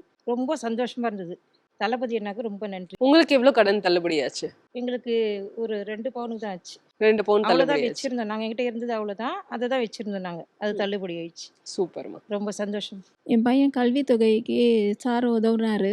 அதுதான் இப்போ ஐயா மூலியமாக எங்களுக்கு எல்லாமே நல்லபடியாக நடக்குது. ஃப்ரீ பஸ் இருக்குது. எங்கேயும் போனோம் அப்படின்னா, ஒரு அர்ஜென்ட்டாக ஹாஸ்பிட்டல் போகணும், அந்த 1000 உதவித்தொகை வருது. அது எல்லாமே யூஸ்ஃபுல்லாகவே நல்லாயிருக்கு. மாதம் 1000 வருது. அது ரொம்ப யூஸ்ஃபுல்லா இருக்கு. ஃப்ரீ பஸ் வருது. அதுவும் யூஸ்ஃபுல்லா இருக்கு. கல்வி உதவித்தொகையா ரூ. 1000 ரூ. 1000லேருந்து ரூ. 6000 வரைக்கும் குடுக்குறாங்க. அதுவும் ரொம்ப பயனுள்ளதா இருக்கு. ஸ்டாலின் சாருக்கு நன்றி. சிறுபான்மையினருக்கான கல்வி உதவித்தொகையும் இங்க வந்து உயர்த்தப்பட்டிருக்கு. அது ரொம்ப முக்கியமான ஒரு விஷயம். அஸ்ஸலாமு அலைக்கும் வரஹ்மத்துல்லாஹி வபரகாத்துஹு. நம்ம தமிழக முதலமைச்சர் அவர்கள் இஸ்லாமியர்களுக்கு அடக்கஸ்தலம் இருக்குது. அந்த அடக்கஸ்தலத்தை பாதுகாக்கிறதுக்கு சுற்றி காம்பவுண்ட் சுவர், அதுக்காக நிதி உதவி அவங்க அரசு மூலிமா தெரிவிக்கிறாங்க. அது பெரிய விஷயம். அது ஆனால் எல்லாருக்கும் எல்லா இதுவும் கிடச்சிரும். கடைசியாக நம்ம போய் சேர்ற இடமே பார்த்திங்கன்னா நம்முடைய கபர்ஸ்தான் தான்.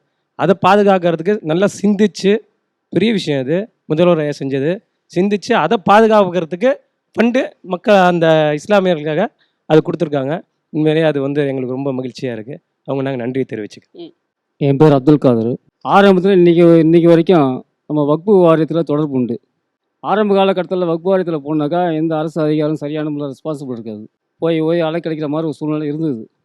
நம்ம தான் அடித்து கொண்டு வருவோம் நம்ம வெளிக்கு.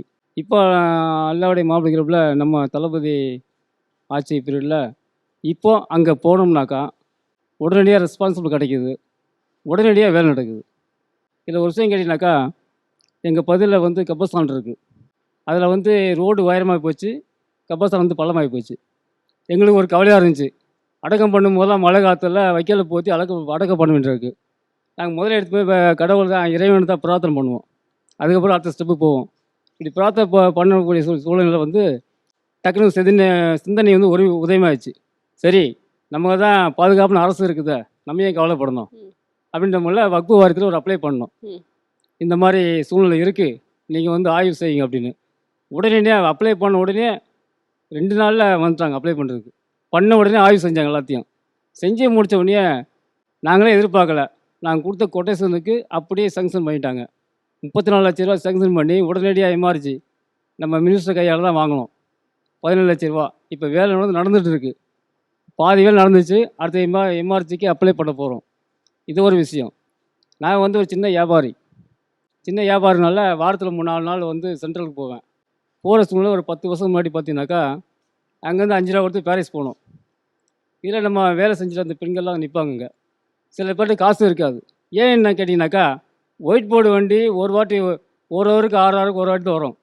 எல்லாமே பிபி சர்வீஸு, பாயிண்ட்டு இப்படி தான் வரும். எல்லாம் 15 ரூபா 20 ரூபா டிக்கெட்டு. பெண்கள் இடத்துல வந்து காசு இருக்காது. எத்தனையோ பேர்ட்டு தெரிஞ்சாலும் வந்து நின்னாங்கனாக்கா, காசு இல்லைங்க, உங்களுக்கு தான் காசு கொடுன்னு கேட்பாங்க. அந்த நேரத்தில் வந்து 5-10 உதவி செய்யும், அது வேறு விஷயம் இது. ஆனால் இந்த சூழ்நிலை பார்த்தீங்கன்னாக்கா, நான் பாரிஸ் போய் நிற்கும் பொழுது சும்மா பலன்னு வரும். அப்படியே மகளிர் விடியல் பயணம். யார்கிட்டையும் காசு கேட்க அவசியம் அவங்களுக்கு இல்லை, யாரும் எதிர்ப்பு அவசியம் இல்லை. ஃபஸ்ட்டு ஒயிட் போர்டு வண்டி 1 ஹவருக்கு 1/2 மணி நேரம் தான் வரும். இப்போ அப்படி இல்லைங்க. இப்போ இன்னும் பார்த்தா 5 நிமிஷம் வண்டி வந்துகிட்டே இருக்குது.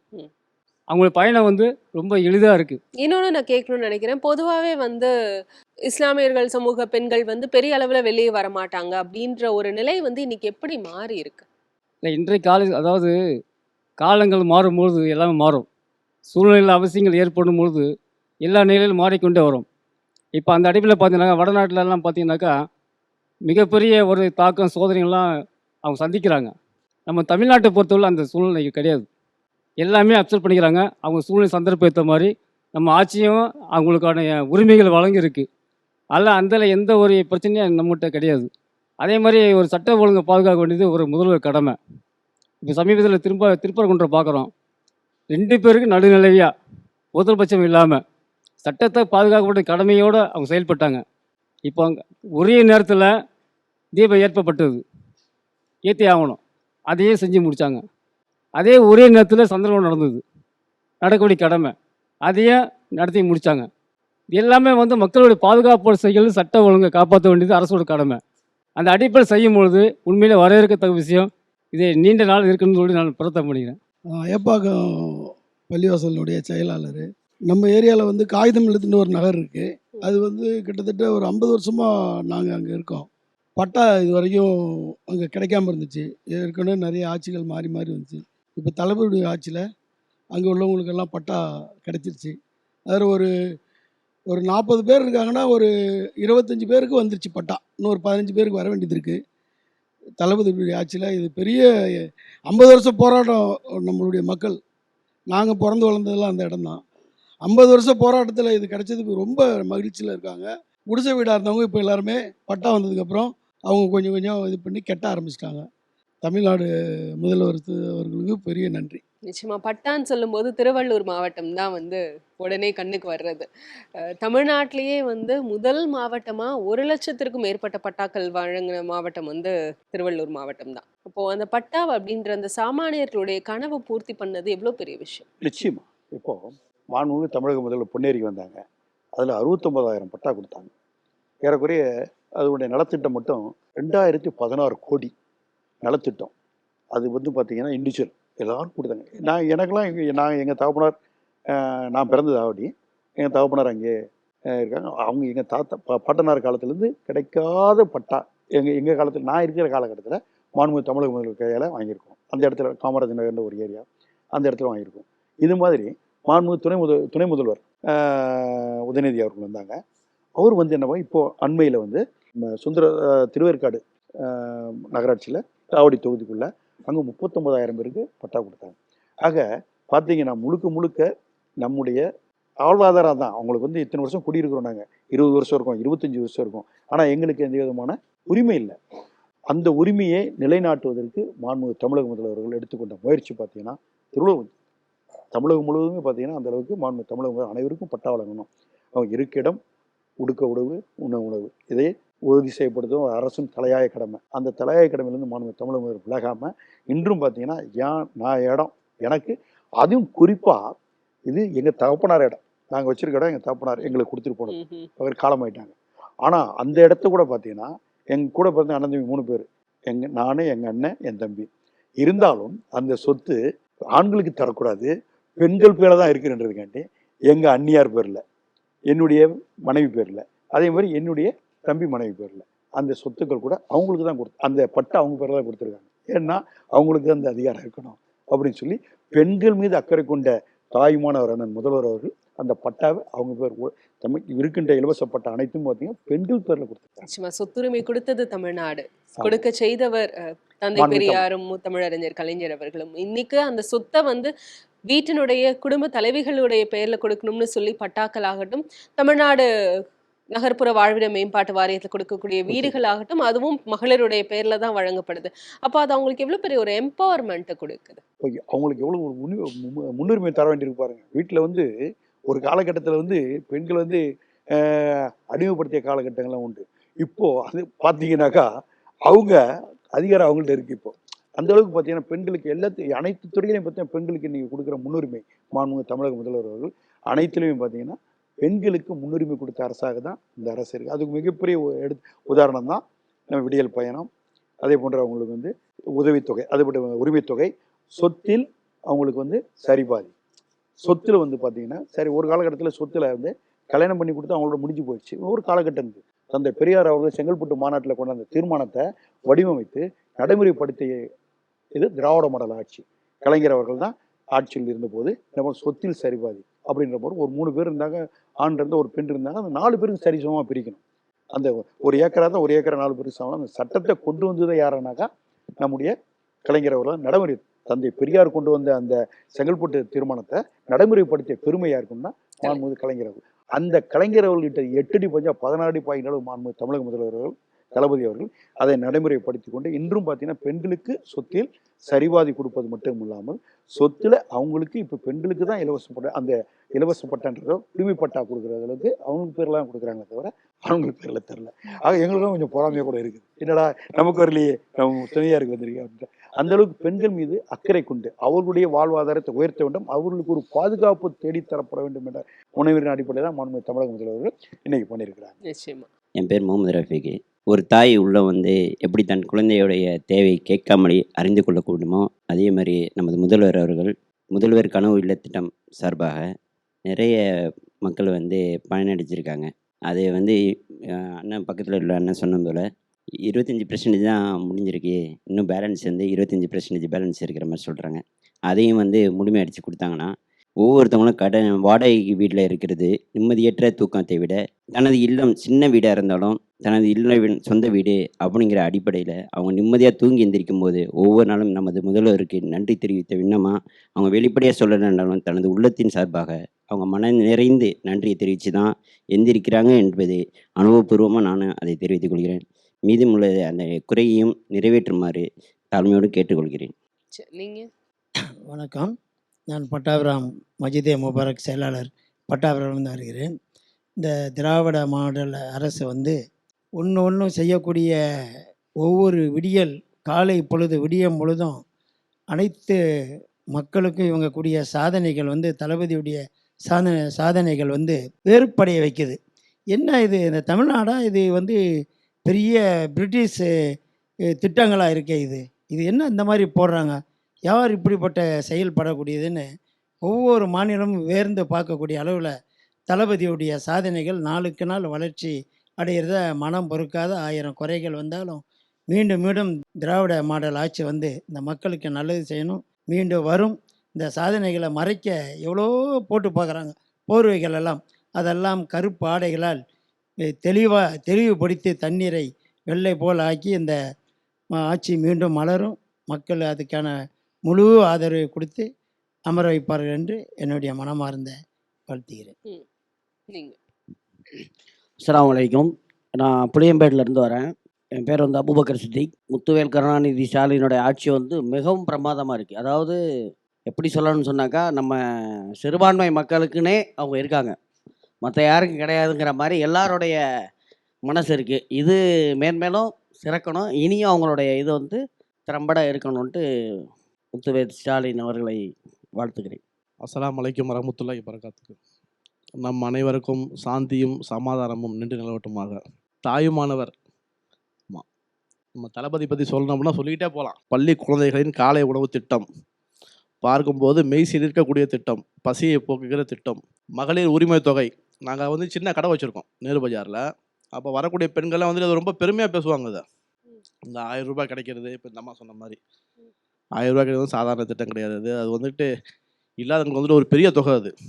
ஆமாம். இல்லை இந்த அன்னாடம் தினமும் பணிக்கு போகக்கூடிய பெண்கள் இலவச பயணம்.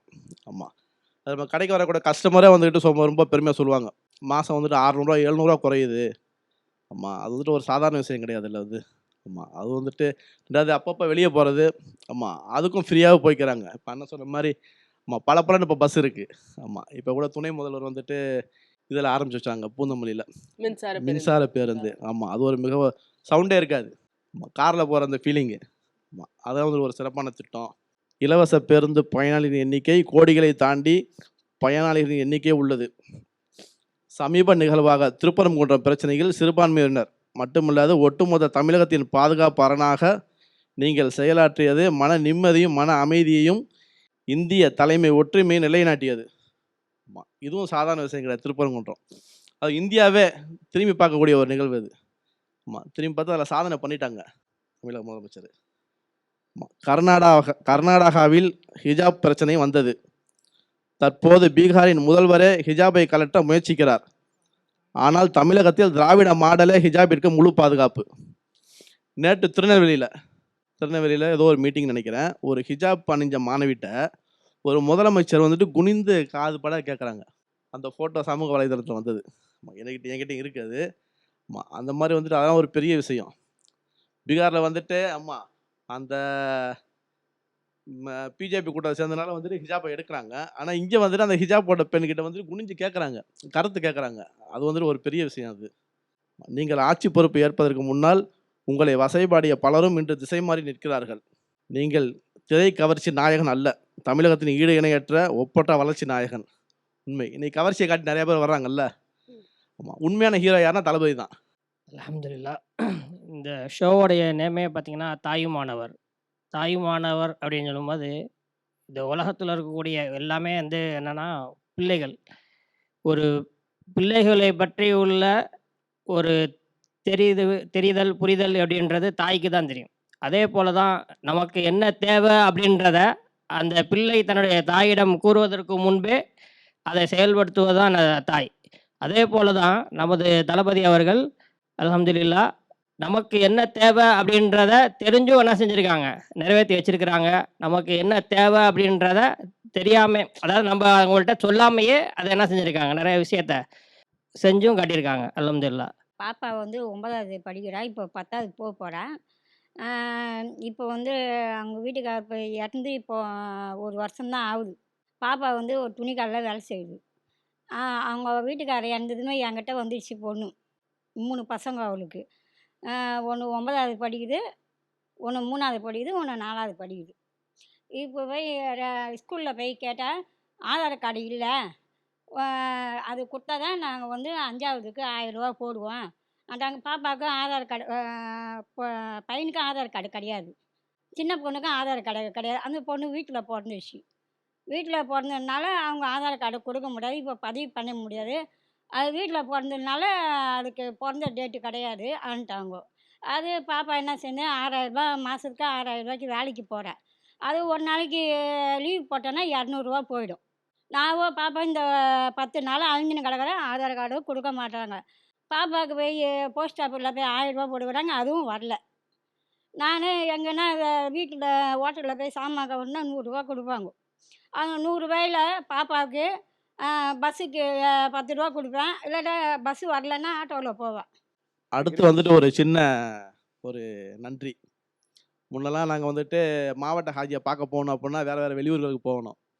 இன்னைக்கு வந்துட்டு நாங்கள் இருக்கக்கூடிய பகுதியிலேயே அமைச்சு கொடுத்துருக்காங்க தளபதி. அதுக்கு முழுக்க முழுக்க வந்துக்கிட்டு அமைச்சருக்கு நன்றி. அவங்களுக்கு என்ன வேணும் அப்படின்றதையும் கேட்டு கேட்டு செய்யறதுன்றது இருக்குல்ல, அது எவ்வளோ ரொம்ப முக்கியமான ஒரு விஷயம். மக்களுடைய முறை செய்து காப்பாற்றும் மன்னவன் மக்களுக்கு இறையென்று வைக்கப்படும் என்று சொன்னான் வள்ளுவன். அது மாதிரி முறை செய்து எந்தெந்த மக்களுக்கு என்னென்ன தேவை என்பதை கண்டறிந்து, அதை எனக்கு சொன்ன மாதிரி தாயுள்ளத்தோடு சொன்னபோது சொன்னாங்க, அவங்களுக்கு என்ன தேவைன்றதை அறிந்து புரிந்து தெரிந்து அவங்க கேட்பதற்கு முன்பே செய்கின்ற நான் முதலே சொன்னேன். அச்சு இல்லம் என்று கேட்டது உண்மை. ஆனால் அஜுக்கு இல்லத்துக்கு பக்கத்திலே இருக்கக்கூடிய இடத்துல இருக்கக்கூடிய இடமும் கபர்ஸ்தானுக்கும் கல்லறை தோட்டத்துக்கும் கேட்காம கொடுத்துருக்காரு. யார்? மாண்புமிகு தமிழக முதல்வர். அந்த அளவுக்கு மாண்புமிகு தமிழக முதல்வர் கடந்த ஆட்சியில் பார்த்தீங்கன்னாக்கா எப்படியாப்பட்ட இன்னல்கள் இடுக்கணுங்கள்லாம் வந்ததுன்னு உங்களுக்கு தெரியும். இங்கே பேசும்போது சொன்னாங்க, திருப்பரங்குன்றத்தை பற்றி பேசினாங்க. திருப்பரங்குன்றத்தில் 2 பேருக்கும் இஸ்லாமியர்களுக்கும் அது இந்து மதத்தை சேர்ந்தவங்களும் அவங்களுடைய தீபம் ஏற்றுவதற்கும் இவங்களுடைய சமய வழிபாடு செய்வதற்கும் ஈக்குவலாக எந்த விதமான இதுவும் இல்லாமல் வழக்கம் போல் ஆண்டாண்டு காலமாக இத்தனை ஆண்டு காலம் எப்படி பண்ணுறாங்களோ அதே மாதிரி சகோதரவனோடு செய்வதற்கு அவர்களுக்கும் அவர்களுக்கு உற்ற துணையாக இருந்து முடிச்சிட்டாங்க. ஆனால் ஒரு சில தீய சக்திகள் வந்து அந்த இடத்துல வந்து எப்படியும் மதக்கலவரத்தை உண்டு பண்ணணும், இனக்கலவரத்தை உண்டு பண்ணணும், எப்படி வந்து நார்த்தில் ஒரு மசூதி இடிப்பதற்கு மூல காரணமாக இருந்து அந்த இடத்துல ஒரு மிகப்பெரிய ஒரு கலவரத்தை உண்டு பண்ணாங்களோ அதை மாதிரி உண்டு பண்ண நினச்சி போது கூட இங்கு இருந்த அந்த காலத்தில் முதல்வராக இருந்த அந்த அம்மையார் கூட கரசவைக்கு இங்கே ஆரம்பித்தாங்க. கரசவைக்கு ஆரம்பிச்ச நிகழ்வுகள்லாம் உண்டு. அதிமுக ஆட்சியில் செய்த ஒரு இஸ்லாமியர்கள் செய்த மிகப்பெரிய துரோகம் கூட சொல்லலாம். அதே மாதிரி அது ஒரு பட்டியலே இருக்குல்ல, பட்டியல இருக்குன்னா பேசிக்கிட்டே இருக்கலாம் நாள் பூரா. இன்னும் சொல்லணும்னா மீலாது நபி, அந்த மீலாது நபிக்கு வந்து திராவிட முன்னேற்ற கழக ஆட்சி கலைஞர் இருந்த காலகட்டத்தில் முதல்வராக இருந்தபோது அவங்களுக்கு விடுமுறை அளித்தார், பொது விடுமுறை அளித்தார். ஆனால் இந்த அம்மையார் ஆட்சி வந்ததுக்கப்புறம் அந்த விடுமுறையை க்ளோஸ் பண்ணாங்க. மீண்டும் திராவிட முன்னேற்ற கழக ஆட்சி வந்தபோது மாண்புமிகு தமிழக முதல்வர் அண்ணன் தளபதி அவர்கள் அதை ஓப்பன் பண்ணி எல்லாருக்கும் பொது லீவை அறிவித்து இந்த தினம் அவங்க பண்ணாங்க. அதே மாதிரி பார்த்தீங்கன்னா உருது பேசும் முஸ்லீம்களுக்கு பிற்படுத்தப்போர் பட்டியலை சேர்த்தவர் திராவிட மாடல் ஆட்சி. சிறுபான்மை நல ஆணையத்தை தொடங்கியவரும் திமுக தான், நம்ம திராவிட மாடல் ஆட்சி. வக்ஃப் வாரிய சொத்துக்களை பராமரிக்க வக்ஃப் வாரிய சொத்து மட்டும் பார்த்தீங்கன்னா 1,27,750 ஏக்கர் நிலப்பரப்பு இருக்குது. அதை கிட்டத்தட்ட 6,880 வக்ஃபு நிறுவனங்கள் நிரூபிச்சுட்டு வராங்க.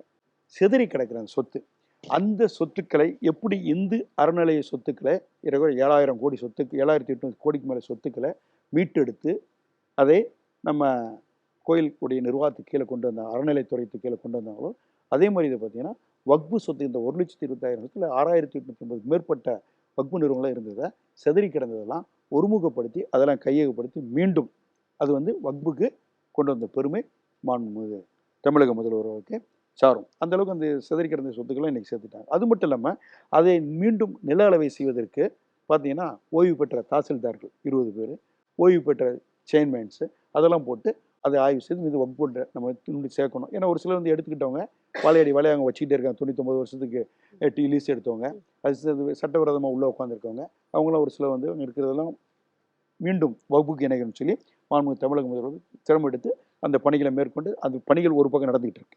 அதே மாதிரி சிறுபான்மையினருக்கு பொருளாதார மேம்பாட்டு கழகத்தை உருவாக்கிய பெருமையும் யாருக்கு உண்டுன்னா மாண்புமிகு தமிழக முதல்வருக்கு உண்டு. அதே மாதிரி உருது அகாடமியை உருவாக்கியும் நம்முடைய திராவிட மாடல் ஆட்சி தான். காகிதம் இல்லத்துக்கு மணிமண்டபம் கட்டியதும் திராவிட முன்னேற்ற கழக ஆட்சி தான். பிற்படுத்தப்போர் இடஒதுக்கீட்டில் இஸ்லாமியர்கள் 3.5% உள் ஒதுக்கீடு ஒதுக்கியதும் நம்ம திராவிட மாடல் ஆட்சி தான். காகிதம் இல்லத்துக்கு மகளிர் கல்லூரியை உருவாக்கியதும் திராவிட முன்னேற்ற கழக ஆட்சி தான். அதே மாதிரி பார்த்தீங்கன்னா காகிதம் இல்லத் ஆண்கள் கல்லூரிக்கு இடம் ஒதுக்கி தந்து அதுக்கான பணிகளை இன்றைய தினம் மேற்கொண்டிருக்கின்றதும் திராவிட மாடல் ஆட்சி தான். இதெல்லாம் வந்தீங்கன்னா திராவிட மாடல் ஆட்சியில் நம்ம என்னென்ன அளவுக்கு செய்யணும். காகிதம் இல்லத்து நூலகம் நெல்லையில் நூலகம், நெல்லையில் நூலகம் நீங்களே சொல்லுங்க, நெல்லையில் நூலகம். ஆனால் இன்னைக்கு அப்படியேப்பட்ட ஒரு சிறுபான்மையின மக்களுக்கு பாதுகாப்பாக எல்லா மதத்துக்கும் பாதுகாப்பாக இருக்கின்றது, அது ஒருமித்த கருத்து.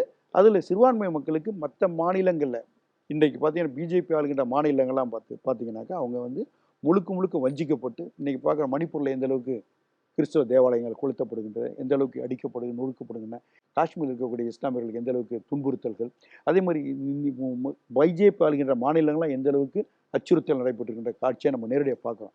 ஆனால் ஒரு பாதுகாப்பு அரணாக இருக்கக்கூடிய ஒரே மாநிலம் எதிரானாக்கா சிறுபான்மை மக்கள் நம்ம தமிழகம் தான். அதுக்கு முதல் காரணம் மாண்புமிகு நம்முடைய தாயிலம் கொண்ட தாயுமானவர் மாண்புமிகு தமிழக முதல்வர் அண்ணன் தளபதி அவர்கள் தான். ஆக இந்த அளவுக்கு நமக்கு பாதுகாப்பாக இருந்தாலும் இன்றைய தினம் நம்ம அண்மையில் ஏற்பட்ட ஒரு நிகழ்வு என்னென்னா சேகர் குமார் என்று சொல்லக்கூடிய நீதிபதி.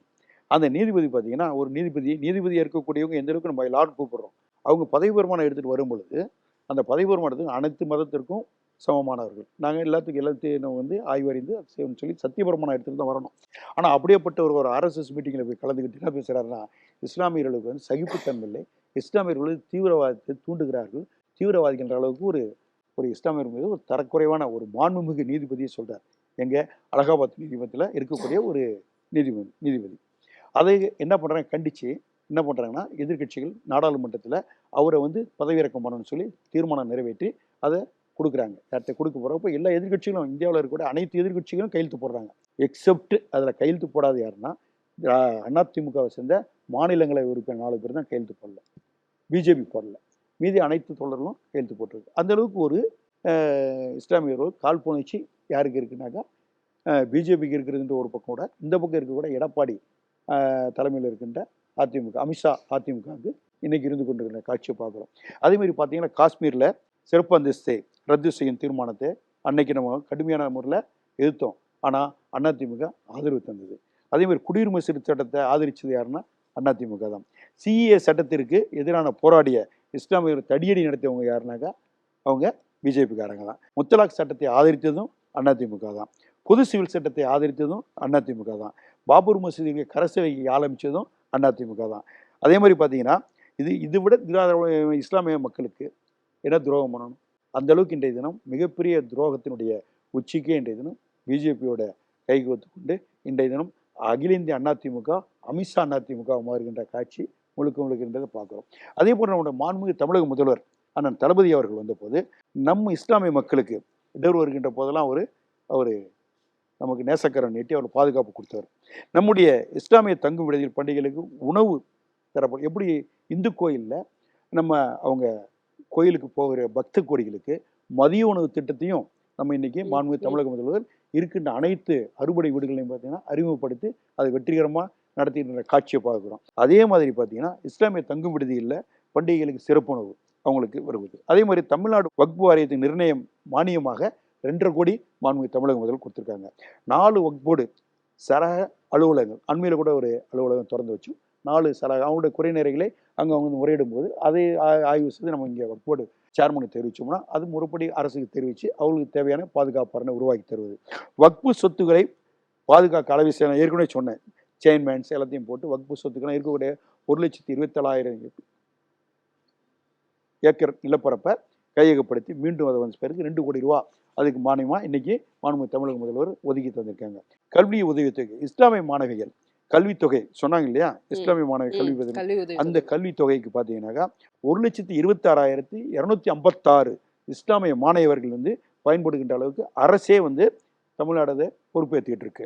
அதே மாதிரி பள்ளி வாசல்கள் மற்றும் தர்காக்கள் மேம்படுத்துவதற்கு மானியமாக 10 கோடி ஒதுக்கி தந்து அந்த பணிகள்லாம் இருக்கின்ற அனைத்து பள்ளிவாசல்களையும் இன்றைக்கு நடத்துகின்ற காட்சியை பார்க்குறோம்.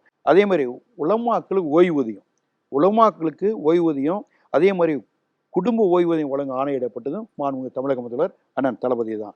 முஸ்லீம் மாணவர்கள் வெளிநாடு சென்று படிப்பதற்கு, அதை விட ஆக்ஸ்போர்ட் பல்கலைக்கழகம், ஏல் பல்கலைக்கழகம், அதே மாதிரி பார்த்தீங்கன்னா இருக்கின்ற உயர்தர கல்வி பெறுவதற்காக அவர்களுக்கு பார்த்தீங்கன்னா 36 லட்சம் அதுங்க போயிட்டு அங்கே அங்கே போக்குவரத்து செலவுலேருந்து அங்கே கட்டண ஃபீஸ் எல்லாம் அதாவது ஒரு மாணவருக்கு 36 லட்சம் ரூபாய் ஒரு அரசாங்கம் ஒரு செலவு மாணவருக்கு 36 லட்சம்.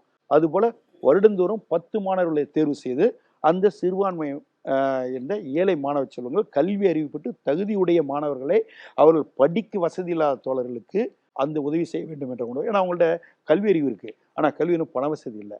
அந்த அந்த அவங்களுக்கு 36 லட்சம் 10 பேரை வருடத்திற்கு தேர்ந்தெடுத்து கல்வி கேள்வியில் சிறந்து விளங்குகின்ற போது ஆக்ஸ்போர்ட் ஏல் பல்கலைக்கழகம் அது போன்று இருக்கக்கூடிய உயர்தர கல்வி பெறுவதற்கான அந்த மாணவ செல்வங்கள் பயிற்சிக்கு 36 லட்சம் ரூபாய் அவங்களுக்கு செலவு பண்ணுறதுக்கு மாண்புமிகு தமிழக முதல்வர்கள் உத்தரவு பிறப்பிச்சிருக்காங்க. அதுவே நாகரிகம் இப்பொழுது மேம்பாட்டுக்கு வந்து 2 கோடியை கொடுத்துப்பட்டு அந்த பணிகள்லாம் ஏறக்குறைய முடிகிற தருவாயில் இருந்துகிட்டு இருக்கு. அதே மாதிரி சந்தனக்கூடுக்கு பார்த்தீங்கன்னாக்கா வருடந்தோறும் பார்த்தீங்கன்னா 45 கிலோ அவங்க சந்தனக்கூடுக்கு அவங்க நிகழ்வுக்கு தருவாங்க. அதை கையிலேயே அரைச்சி அவங்க சந்தனக்கூடுக்கு அவங்களுக்கு அந்த உடைய அடக்க ஸ்தலத்துக்கு இது பூசுவாங்க. அதை இடையில இந்த அம்மா நிப்பாட்டிட்டாங்க. அது கூட மாண்புமிகு தமிழக முதல்வர் அண்ணன் தளபதி அவர்கள் மீண்டும் அதை வழங்கி இன்னைக்கு 45 கிலோ சங்க கட்டையை வந்து சந்தன கட்டையை வழங்கின காட்சி நம்ம பார்த்துருப்போம். அதே மாதிரி மாவட்டந்தோறும் அரசு காட்சிகளுக்கு 3000 உதவித்தொகை. அதே மாதிரி பார்த்தீங்கன்னா காகிதம் இல்லத்து பெயரில் 100 கோடி ரூபாயில் வந்து திருநெல்வேலியில் பிரம்மாண்ட நூலகம், நீங்களே சொன்னீங்க 100 கோடி ரூபாயில் அங்கே காகிதம் இல்லத்துடைய பேரில் இன்னைக்கு நூலகம். அதேமாதிரி காஷ்மீர் சிறப்பு அந்தஸ்து ரத்து செய்யும் தீர்மானத்துக்கு திமுக குரல் கொடுத்தது. அதேமாதிரி பொது சட்டத்தை எதிர்த்தது. அச்சு பயண மானியமாக 2025,000 இங்கேருந்து அச்சு பயணம் போகிறவங்க எப்படி ஜெருசலத்துக்கு கொடுத்தாங்களோ, ஜெருசலத்துக்கு செல்றவங்க கன்னியாஸ்திரிலேருந்து எல்லாருக்கும் வந்து ஜெருசலம் இப்போ அண்மையில் போர் நடக்கிற காரணத்தால் அதுக்கு நிப்பாட்டி வச்சுருக்காங்க. இருந்தாலும் ஜெருசலத்துக்கு நம்ம கொடுத்துக்கிட்டு இருக்கோம். அதே மாதிரி இப்போ வந்து இஸ்லாமியர்கள் அவங்களோட புனிதத்தலமாக இருக்கின்ற ஹஜ் பயணம் செய்வர்களுக்கு 25,000 ஏறக்குறைய போன முறை பார்த்தீங்கன்னாக்கா 5,650 பேர் மனு பண்ணாங்க. 5,650 பேருக்கும் மனு செய்து மட்டும் இல்லாமல் அவர்கள் அங்கு வழிமுறைகள் அங்கே செய்வது போகிறவங்க போகிற இடமும் புது இடம், அந்த போகின்றவர்களுக்கு அங்கே தங்குவதற்கு எல்லாம் பார்த்தீங்கன்னா 20 பேர் வழிகாட்டுதல் ஒரு ஆசிரியர் மாதிரி ஏற்கனவே அவங்க ஹஜ் செய்தவங்களாக இருப்பாங்க. அவர்களை அழைத்து சென்று அவங்க தங்குவது மேற்கொண்டு மக்காலேருந்து மதினா செல்வதற்கு அவர்கள் போக்குவரத்து வசதி ஒட்டுமொத்தமாக செய்வதற்கு அவங்களுக்கு 20 பேர் கொண்ட குழுக்கள் போட்டு அவர்களை முன்கூட்டி அங்கே அனுப்பி அவர்களை தங்குமிடத்தில் ஆய்வு செய்து அவங்க இங்கிருந்து வருபவர்களை இங்கிருந்து ஏற்றி கொண்டு அவர்களை சென்று மீண்டும் அவர்கள் திரும்பி வரும் முறை அந்த பணியை செய்ய வேண்டிய கடமை அவங்களுக்கு. அதற்கான அவர்களுக்கு தரவா பயிற்சி கொடுத்து இங்கிருந்து அனுப்புகிறாங்க. இதுவரைக்கும் எந்த மாநிலத்தில், இந்தியாவில் எந்த மாநிலத்தில் செய்யாத மாண்புமிகு தமிழக முதல்வர்கள் இந்த ஆண்டு செய்து அதை அவர்கள் வந்து போயிட்டு வந்தவங்க கண்ணீர் மல்க. இதுவரையும் நாங்கள் எங்களுடைய பெற்றோர்லாம் போயிருக்காங்க, போயிட்டு வந்து அவங்களோட சிறப்பாக சொல்லியிருக்காங்க. அரசு தரப்பு சார்பாக நாங்கள் 25,000 மானியம் பெற்று சென்ற எங்களுக்கு இது போன்ற நிகழ்வை நாங்கள் எதிர்பார்க்கல. அங்கே தங்குவதற்கு வசதி, அங்கே வந்து நாங்கள் வந்து ப்ரேயர் பண்ணுவதற்கு, அங்கே அந்த ஹஜ் கடமையை செய்வதற்கான வழிமுறைகள், மக்காலேருந்து மதினா ஒரு இடத்துக்கு ஒரு இடம் செல்வதற்கு கூட அங்கே எங்களுக்கு செய்த அங்கே போக்குவரத்து வசதி, தங்குவதற்கு வசதி, உணவு, நம்முடைய உணவு முறைகள், தமிழ் கல்ச்சர் பிரகாரம் நம்மளோட உணவு முறைகள் அதுக்கெல்லாம் வழி செய்தாங்க. ஆண்டுகள் நான் மறக்க முடியாது. நாங்கள் எப்படி இங்கே இப்போ ஏறணுமோ மீனம்பாக்கம் ஏர்போர்ட்டில் அதே மாதிரி அங்கே இறங்கணும். அதே மாதிரி அங்கேருந்து எல்லாம் இங்கே புனித பயணத்தை முடிச்சு திருப்பி இங்கே வந்து சேரும் வரை அரசு எங்களுக்கு பாதுகாப்பாளனாக இருந்ததுன்னு சொல்லி கண்ணீர் மூழ்க அவங்க வந்து சொன்ன காட்சியெல்லாம் அது ஆனந்த கண்ணீர் வடித்த காட்சியெல்லாம் பார்க்குறோம். அதே மாதிரி நம்முடைய அச்சு நிர்வாக செலவுக்கு நிர்வாக மானியமாக 50 லட்சத்திலிருந்து 80 லட்சம் உயர்த்தப்பட்டிருக்கு. 50 லட்சத்திலிருந்து அவங்களுக்கு 80 லட்சம் வருது. அதே மாதிரி வக்பு சட்ட திருத்தம் கொண்டு வந்தாங்க அண்மையில் ஒன்றிய அரசு.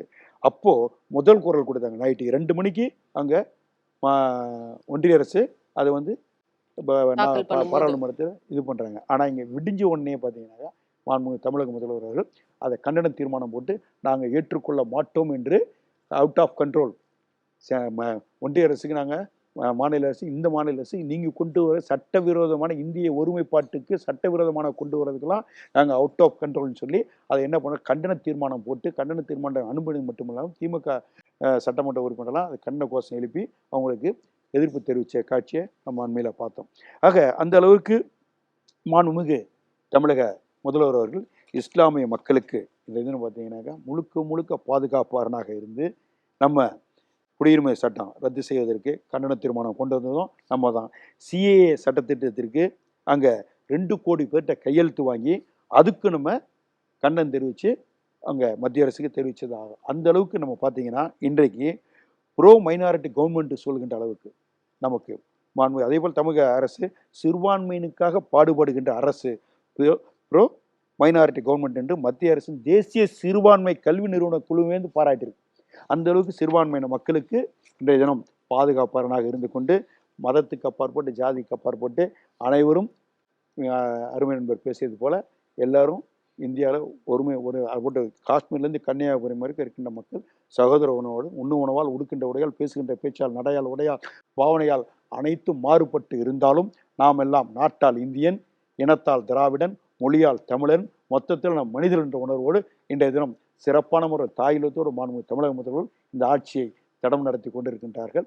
அவருக்கு திராவிட முன்னேற்ற கழகத்திற்கும் கடந்த காலத்தில் சிறுபான்மையின மக்கள் ஆதரவோடு இருந்தார்கள், இப்பொழுதும் இருக்கின்றார்கள். வருகின்ற காலகட்டத்தில் திராவிட முன்னேற்ற கழகத்தில் சிறுபான்மையின மக்கள் ஆதரவோடு நேசக்கரம் நீட்டுவார்கள் என்பதை மகிழ்ச்சியோடு தெரிவித்தார். எவ்வளோ விஷயங்கள் ஒரு ஆட்சியில ஒரு தலைவரால மக்களுக்காக கொடுக்க முடியும் அப்படின்றத பார்த்தோம்னா, ஒரு பக்கம் திட்டங்கள் அப்படின்றத தாண்டி இன்னொரு பக்கம் அதுல ஒவ்வொரு மனிதருடைய நலம் இருக்கு. ஒவ்வொருத்தவங்களுடைய நலம் சார்ந்துதான் இந்த ஆட்சி இருக்கு அப்படின்றதற்கு நீங்க சொன்ன அவ்வளவு விஷயங்களும் உதாரணம்.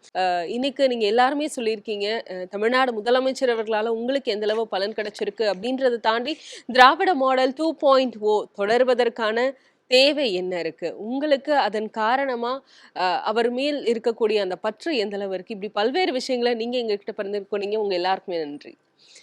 மாண்புமிகு அமைச்சர் அவர்களுக்கும் எங்களுடைய மனமார்ந்த நன்றி.